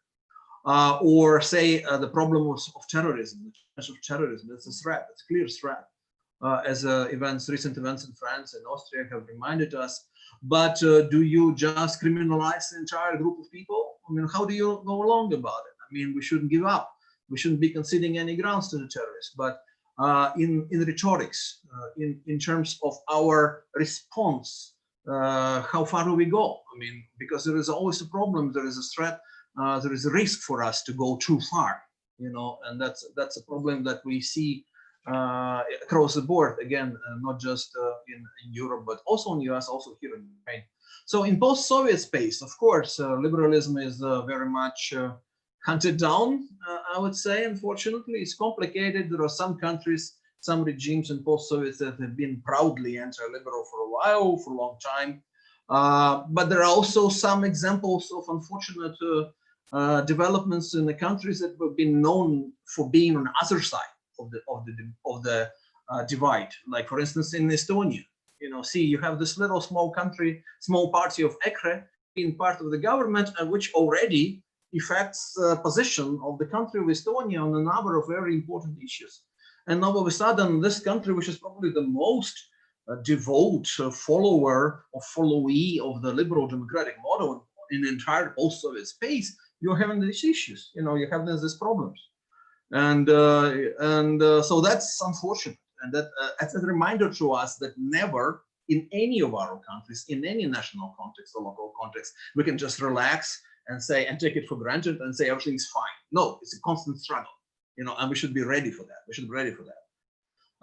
You know, I didn't, when I was talking about Europe, I didn't talk about Hungary, of course. Obviously, Hungary is, but I don't want to talk to you about Hungary. There are plenty of people here on the panel today who know more than I do. And Hungary is a painful issue here in Ukraine, as you know. We have issues of various types, you know, and the Hungarian government has blocked for a while the entire interaction dialogue process of Ukraine with NATO, for instance. Orban has spoke on a number of occasions personally to Mr. Trump, and now there have been articles here and there studying this particular issue of how much what Viktor Orban said to Trump has actually shaped to a large extent his views of Ukraine as being a bad country, corrupt country, bad people, and stuff like that. So finally, with Ukraine, liberal values are not strong here, I'm afraid I have to say. As someone who's a staunch liberal, open liberal, I'm often, you know, receiving derogatory comments when I speak up my mind here in Ukraine. That's a problem. The idea is here are weak, they're fragile, they're, like I said, under assault. Like I said, liberal is often just a bad word. It's a curse word. You know, some of the people they think that they should use the word liberal to someone just to say that he is a bad person or she's a bad person. So there's never been a principled liberal party that would be based on specific set of values, of principles, of approaches to economics and social issues and politics here in Ukraine. Almost never. I mean, it's always some populist projects, basically. Now, in addition to populist onslaught, you also have conservative onslaught, and here in Ukraine, you have a nationalistic onslaught, obviously, like in many other countries. And with nationalism is interesting here in Ukraine, with nationalists really, because they're not strong structurally. They're not strong in party sense. Every time we have parliamentary elections, presidential elections, they barely get any votes or any percentage whatsoever. But they're around, they're here. And of course, the situation of Ukraine-Russia war reinforces this reality because, of course, in a country which is in war, what do you expect? Of course, you would have more nationalism than you had before. It's an increase of this nationalism sentiment at the expense of liberal sentiment. So that's a problem. A lot of times I hear that there is no time for liberal agenda in Ukraine because the survival of our state is at stake. We have issues with territorial integrity. We have to fight the war. The war has been here for 6.5 years. It's in the 7th year, and it's real war. I mean, and of course, the ceasefire, as you know, is not there even anymore. You know, a few days ago, we lost more soldiers on the front line. So this the statement, this argument that, you know, what are you talking about the lives for LGBT, for instance, or ethnic minorities, or what have you? There is race, obviously, unfortunately. The protests in US have only reinforced this wave of racism here in Ukraine and xenophobia. And it's so incredibly hard to try to explain what is actually BLM is for and things like that here in Ukraine. And I've been very much involved in this discourse, and I'm trying to push certain arguments, but it's very hard. It's very hard. Well, Soros is vilified everywhere. I mean, there is one thing that we have across the board here in Ukraine. Every time something bad happens and people are critical of it, it's Soros' fault. You know, it's incredible how you have it in US, how you have it in Europe, including obviously Hungary, and how you have it here in Ukraine as well. You know, the government, the previous government, the new government of Ukraine, every time they say they are bad, the opponents often say Sorosiata. You know, it means like a little Soros, like kids, like followers of Soros, you know, and that's another derogatory word which is often used here. So finally, perhaps, Russia is still around. I mean, the conflict that we have with Russia is ideological as well. A lot of people are saying this is not really Ukraine-Russia war, it's the Ukraine-Soviet war. In the sense that Ukraine, if we are to win that war, we would have a chance to break away with this authoritarian, conservative, ultra-conservative, post-Soviet model and tradition and ideology. If we are to lose, we are doomed to follow that model. We are doomed to fall under, and that's so that therefore the war is actually ideological as well. And most finally, Russia has a big presence here, even in the wartime, surprisingly, in information space, in terms of shaping people's attitudes. Its message is, as we know, is staunchly anti-liberal. So the church is here. I mean, the Orthodox Church is a huge factor. Actually, the influence and impact of the church has increased in recent years. And whatever church organization you have, because as you probably know, we have several here in Ukraine now, they often come together in terms of their attitude to liberal values and liberalism and liberal future for Ukraine. So it's hard. It's hard, and that's a struggle that we are having, as you can see, on both sides of the Atlantic, including the most eastward parts of Europe. And of course, you can go even east of Ukraine. You can look at Georgia, you can look at Central Asia, and so on.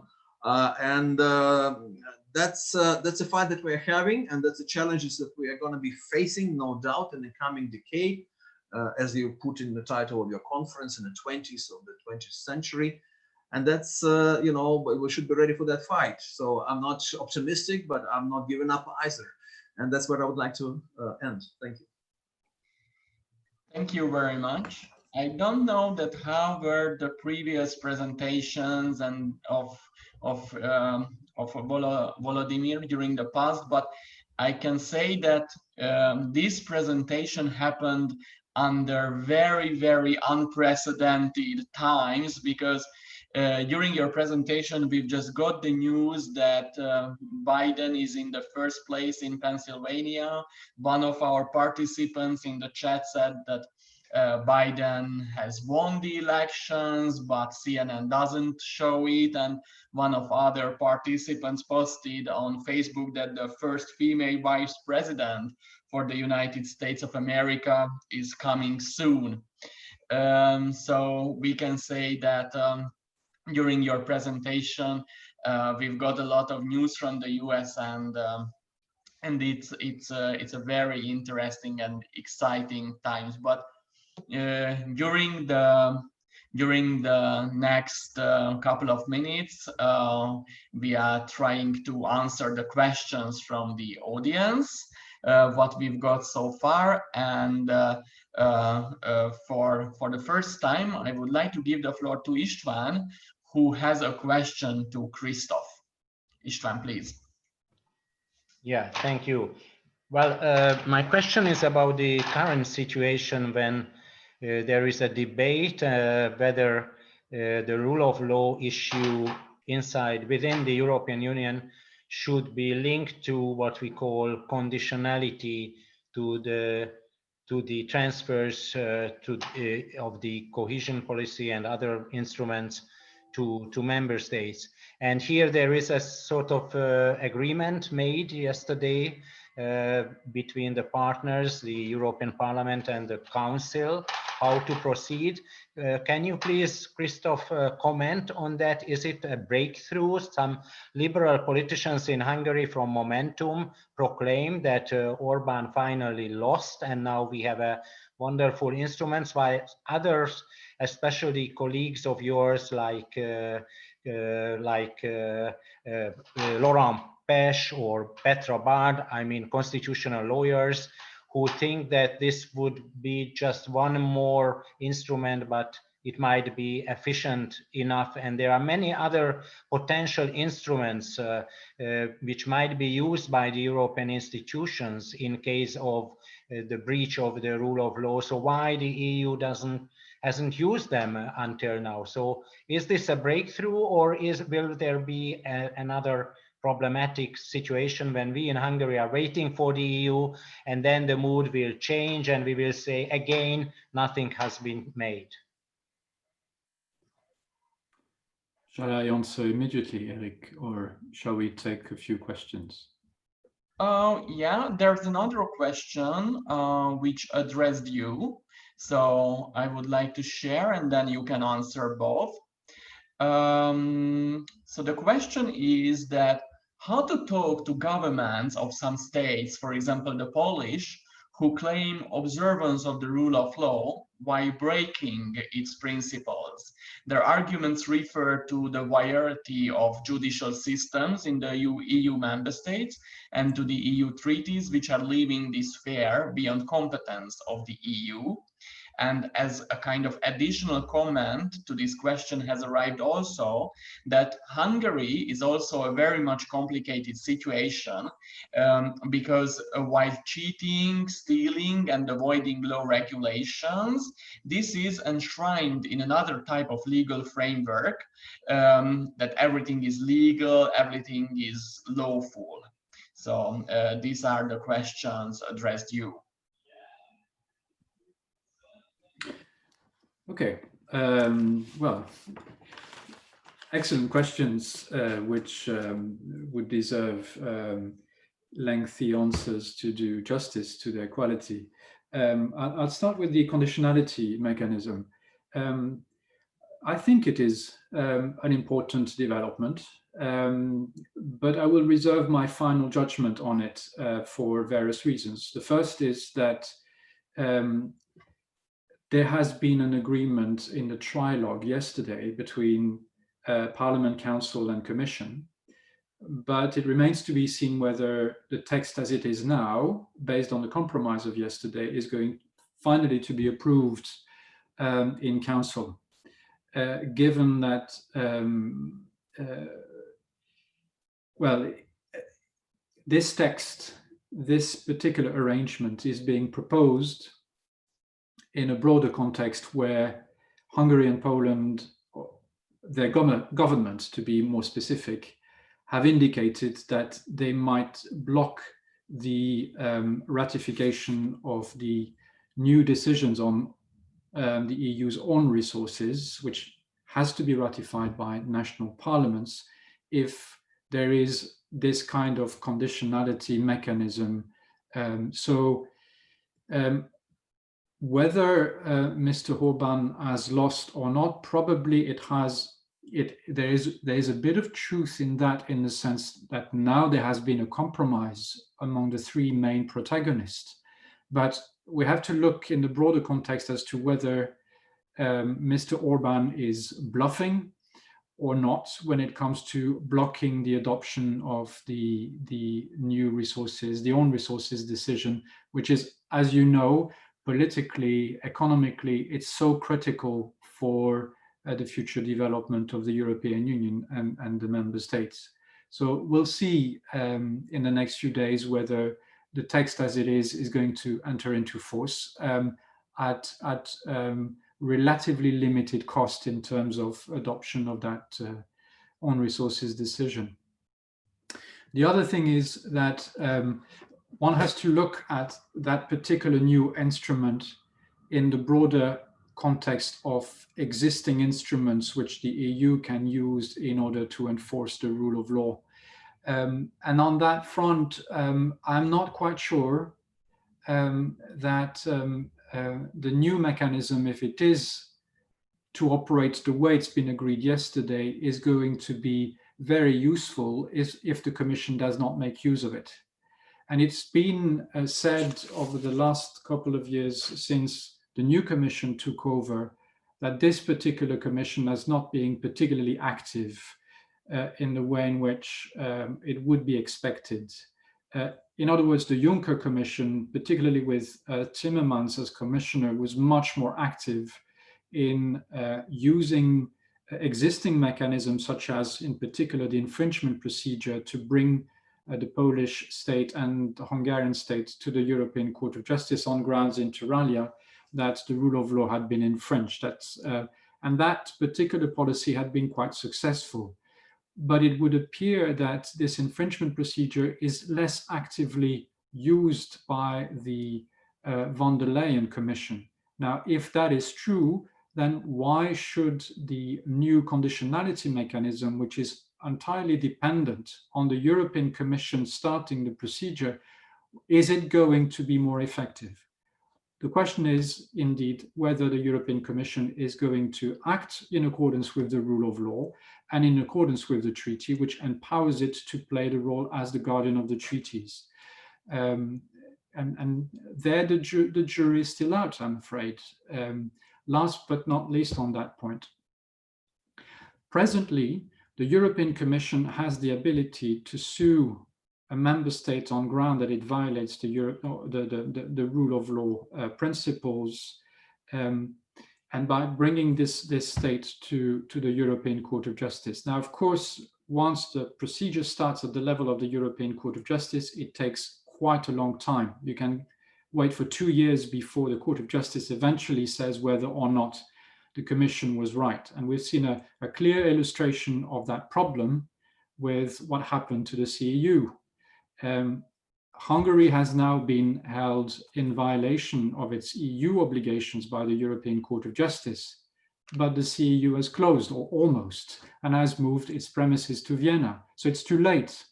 So one thing about this new mechanism is that perhaps it could allow the European Commission and the whole system to work a little bit faster. Having said this, and I'm coming back to this point about how the European Commission really plays its cards tactically, it would now appear that the European Court of Justice has provided the elements for the European Commission to act much more swiftly in the context of the classic infringement procedure against prevaricating member states. I mean by this that once the Commission is unhappy with the way in which a member state is behaving, it can sue that member state before the European Court of Justice and immediately ask the European Court of Justice to take what we called interim measures, which means that it can ask the European Court of Justice to freeze the application of the contentious national legislation. And it has done that a couple of times in relation to Poland. And if it doesn't work, the European Commission can go back to the Court of Justice and ask the European Court of Justice to impose financial sanctions immediately for every day that passes that the state in question does not comply with the interim measure decided upon by the European Court of Justice. And the Commission has failed to do that recently with respect to the latest development in Poland. And so you see that there are already existing mechanisms which entitles the European Commission, together with the European Court of Justice, to freeze a very contentious situation, including by way of financial sanctions. And it can do this without waiting for a qualified majority voting in the Council, as this new conditionality mechanism foresees.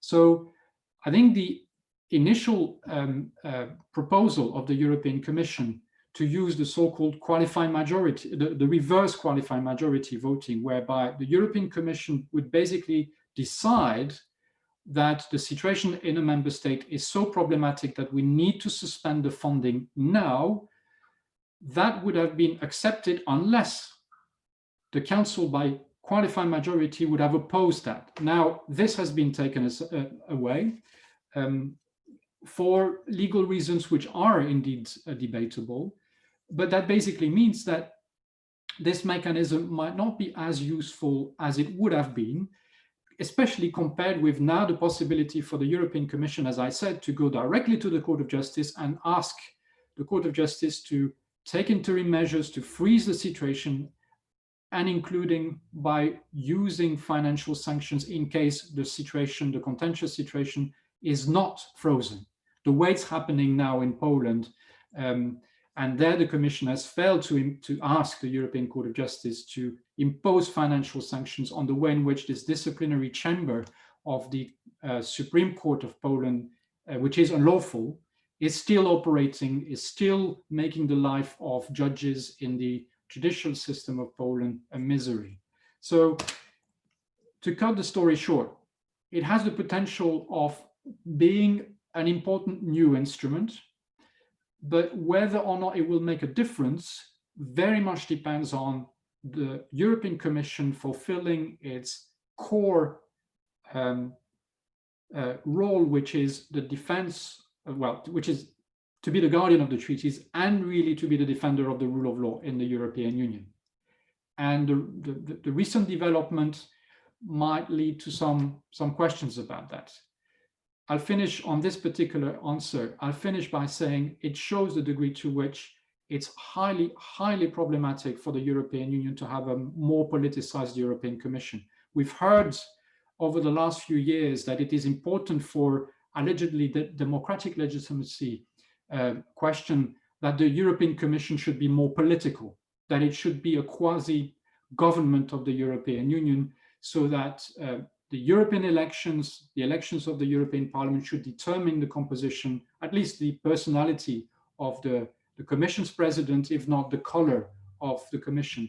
Well, if that is true, then we have a problem, because the Commission cannot objectively, autonomously, independently play the role that it should play in the EU system, that is the guardian of the treaty.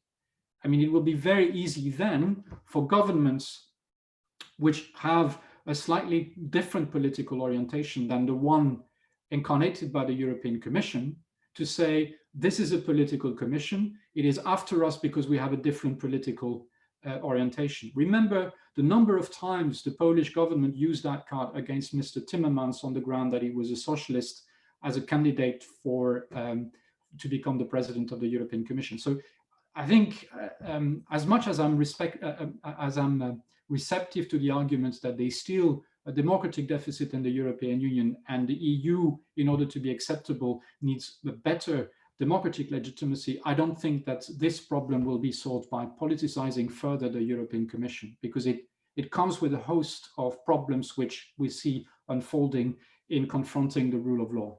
It's a very long answer, but I hope you get a feeling about my view about this. But it's important to say that you see there an illustration of the third point I was trying to make, that the rule of law is not only an ideal, but a normative aspiration and an operational, a functional device. It is becoming a basis for action at EU level. And we see this conditionality mechanism as a good illustration of that, in the sense that the notion that member states, once they're in, have entered into an irreversible process of being strong democracies, sticking to the rule of law, we see clearly that is not the case. Membership is not a guarantee of respect for the rule of law and compliance with democratic principles, and that there is a need for mechanisms internally to protect the rule of law and to secure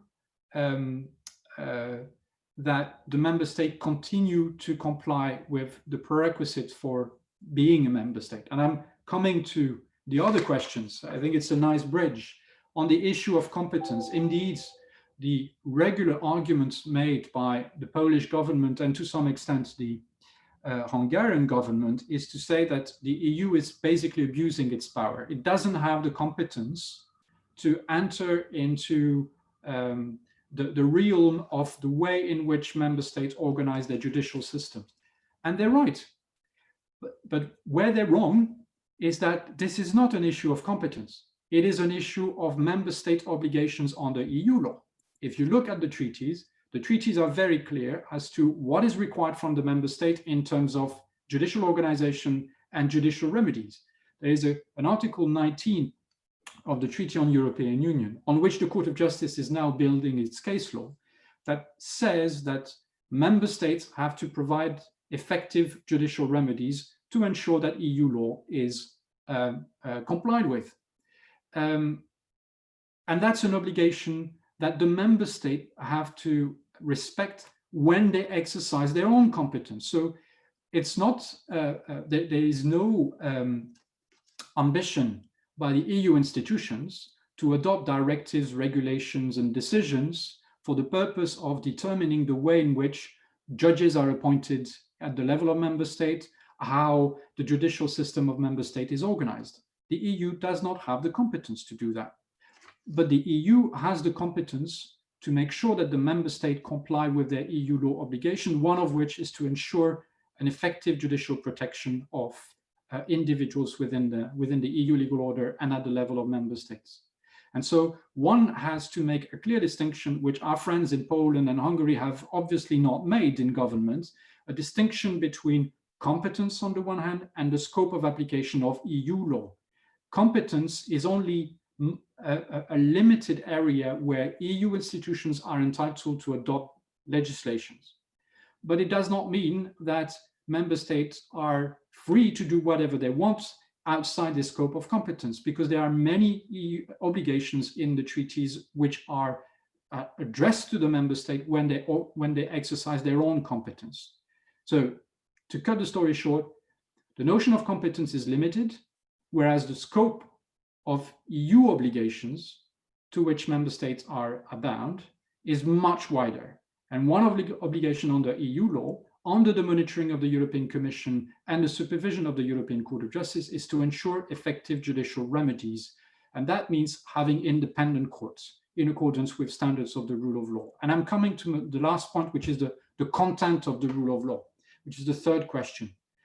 Indeed, this is another argument, which is that, well, the rule of law is so vague that the EU is incapable, let alone the European Court of Justice, to impose any kind of standard on us. Well, there again, I think it's a fallacious, misleading argument.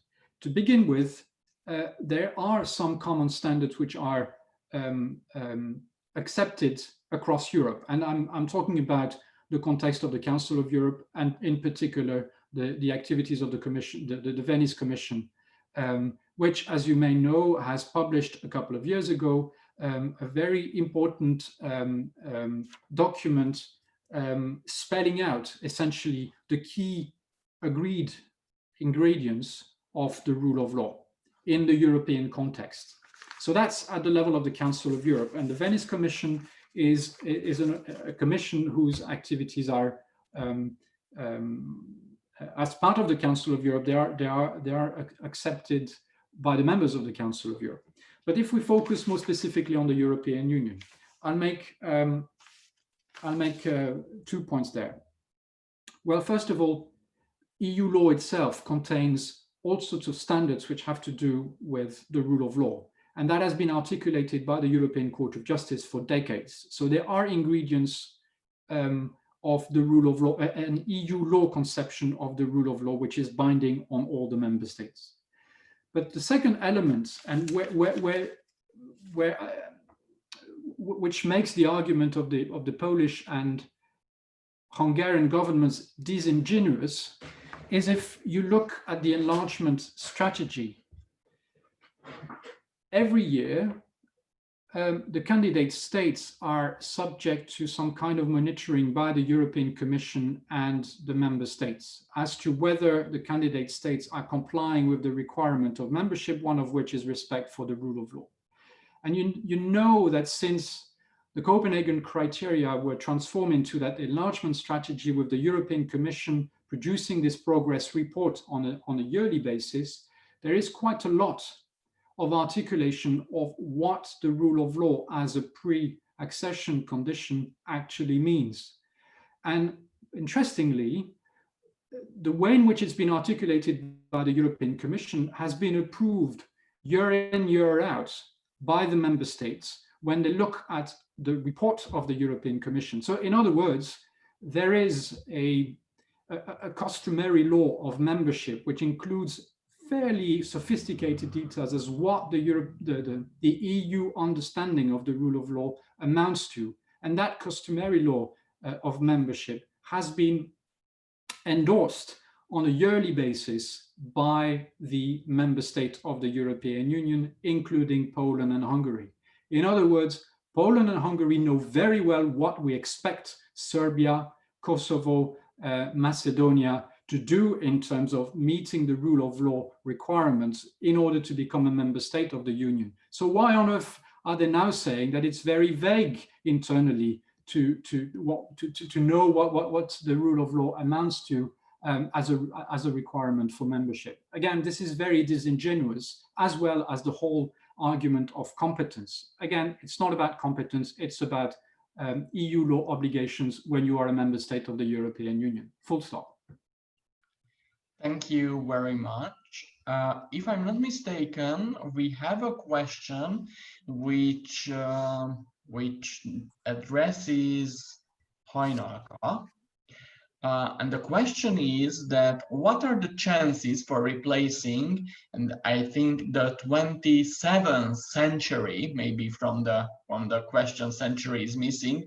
So what are the chances for replacing the 27th century idea of state sovereignty with European sovereignty? Obviously, this is an open question, so even the other members of the panel can answer this. But if I'm not mistaken, this question was sent to Hajnalka. Thank you very much.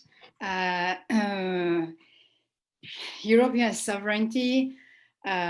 I would be very cautious although I'm always very happy when I see in documents and discourses the appearance of this taboo word of sovereignty, but I would be very cautious to interpret it as a supranational thing necessarily. So I would stick to Jacques Delors' notion of federation of nation states as like in the foreseeable future, the desirable state of our European Union. Why is that? In my area of defense, armaments, foreign policy, it is because there are, like, it is obvious to state, but I will still do it, very, very different strategic priorities between member states, be it because of geographic position, quite simply, or because they have a different notion of partnership with the United States, of relations to ship to build with Russia, and even towards Chinese interference. So member states are very, very different in this regard. They are, I don't see it as a monolithic sovereign bloc. So to manipulate the concept of sovereignty, we have to be very careful what we mean under it. And this is why I try to stress these two aspects of sovereignty: autonomy towards the outside and protection inside. This is what European citizens expect. I mean, forever. I mean, for 20 years, I've been looking at it. It is just like an overwhelming expectation from European citizens. This is why this is how I would interpret, again, Jacques Delors' words when he said that we don't fall in love with a big market. So we want something else, but this something else has to be a direct bearing on citizens.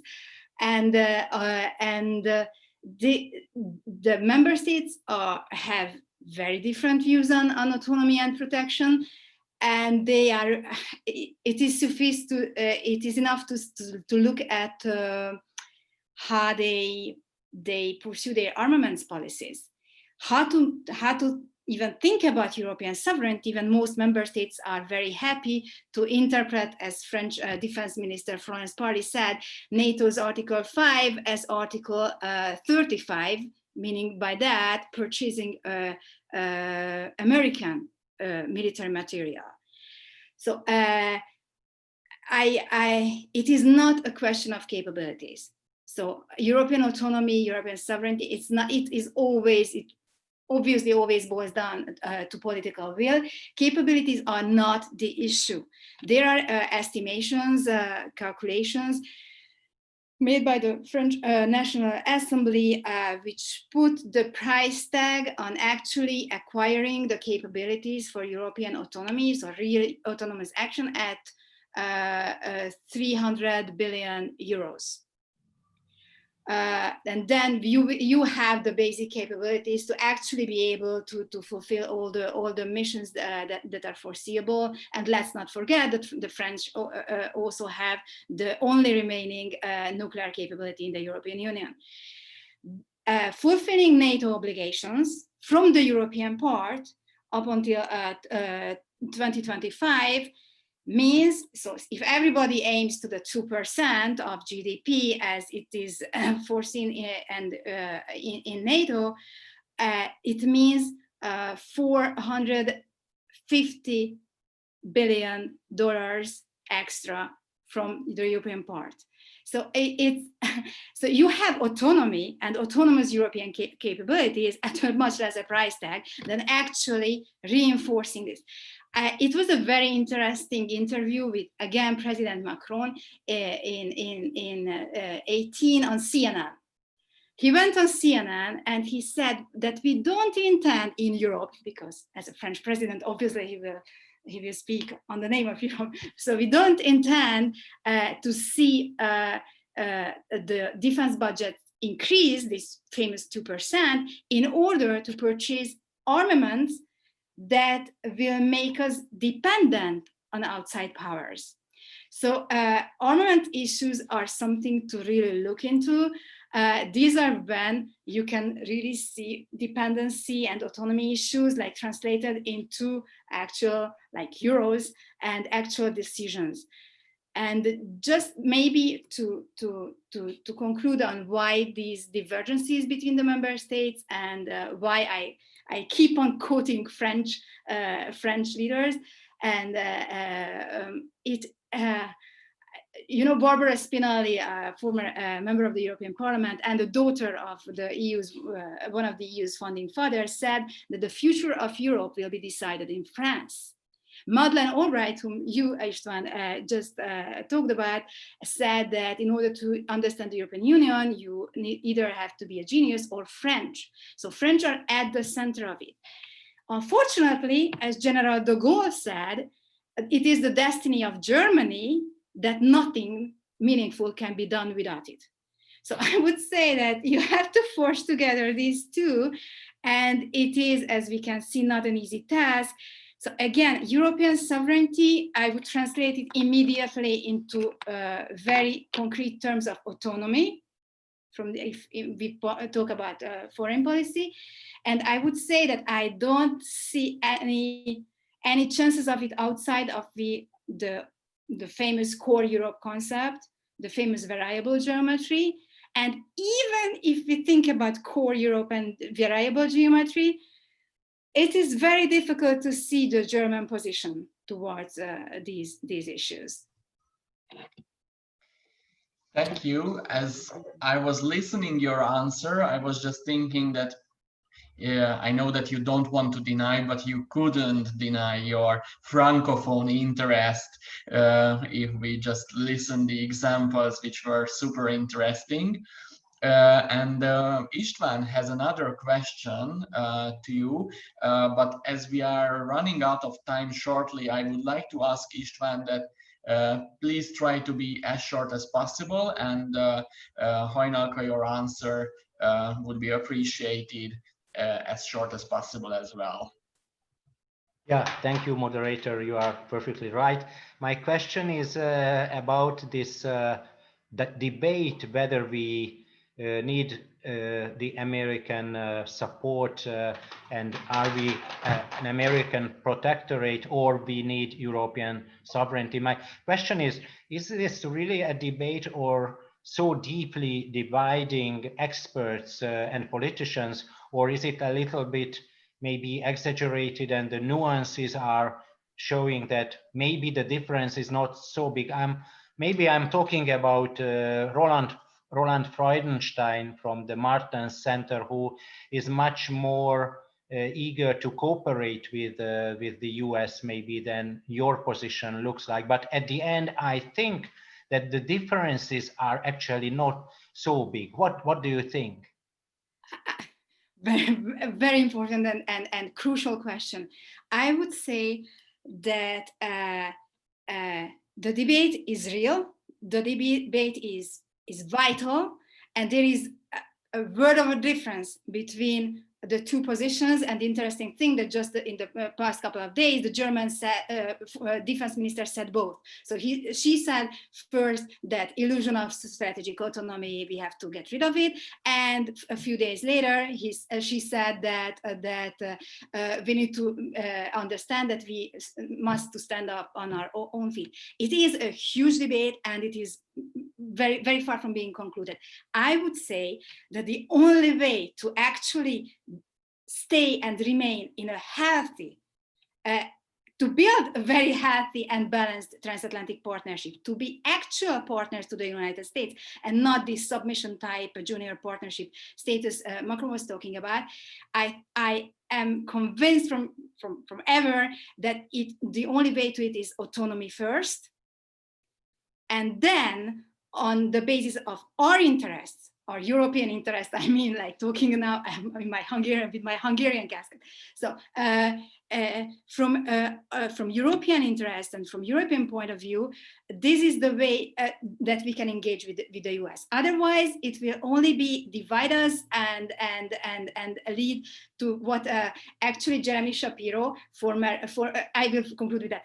Jeremy Shapiro, former official at the US State Department, and Nick Whitney, former director of the EU Defense Agency, they called this state of transatlantic relations an unhealthy mix of complacency and excessive deference towards the United States from the part of Europe. That is not the basis of a healthy relationship. Autonomy is. Thanks. Thank you very much. As we have started our panel discussion a few minutes later, we could keep the time perfectly. So now I would like to thank all of our panelists to join us today with their very interesting presentation. Especial thanks to Veronica, who was waking up very early for us today. So thank you for joining us. Thank you for the presentations.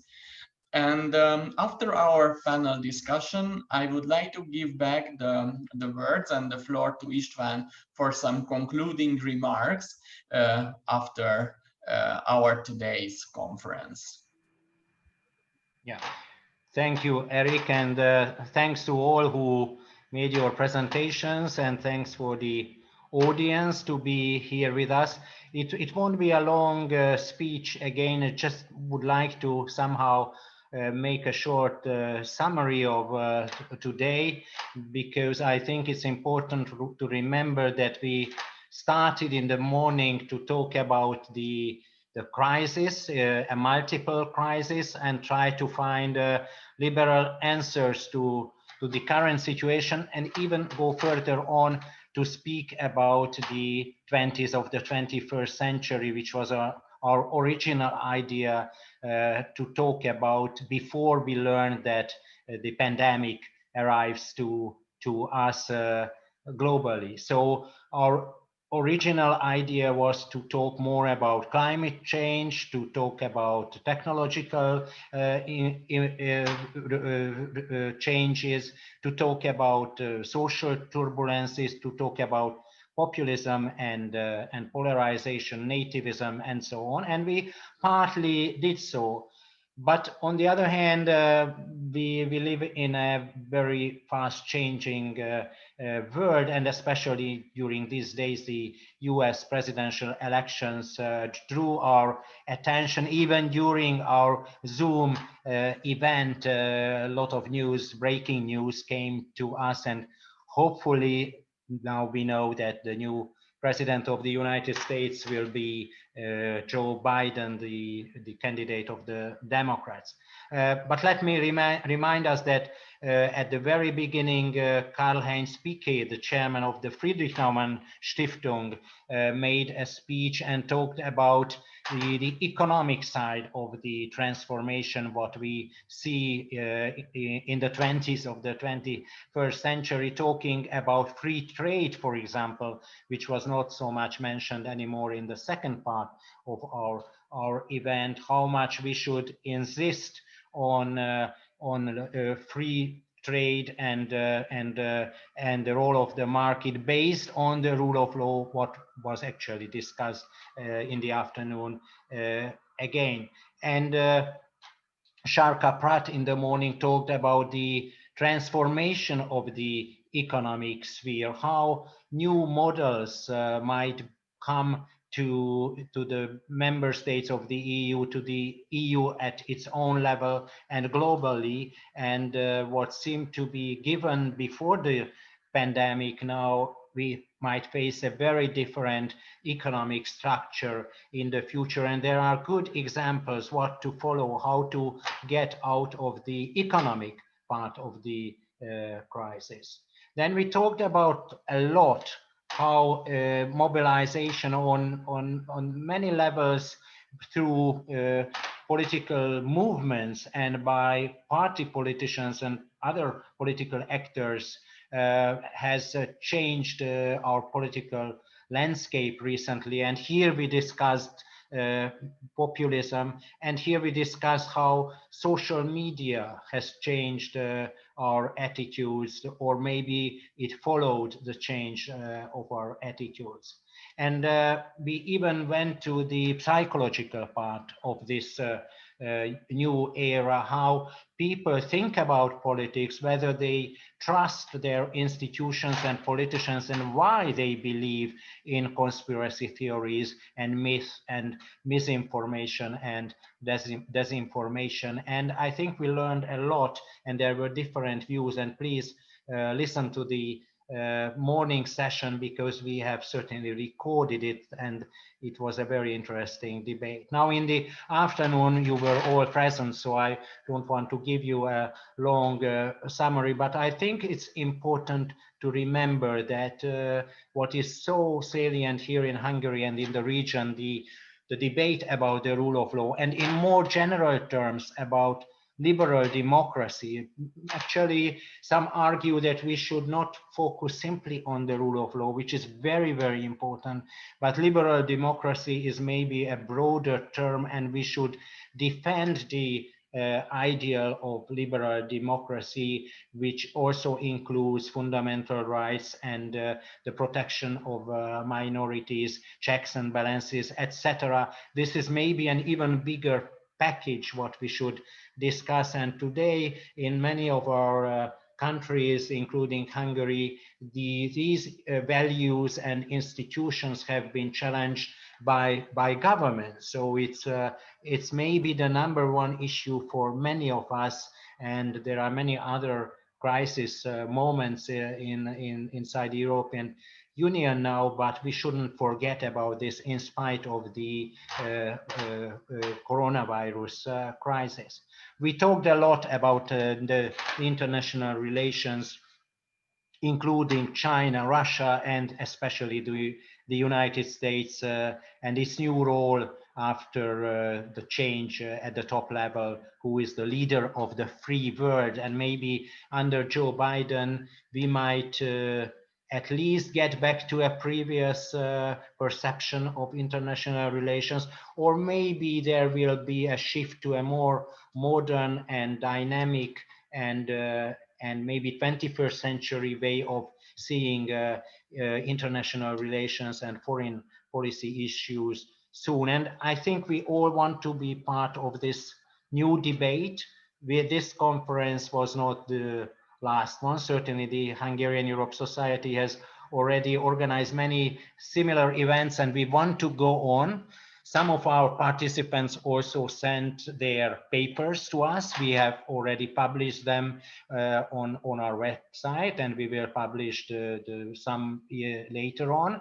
And we will have another program which is about transatlantic relations.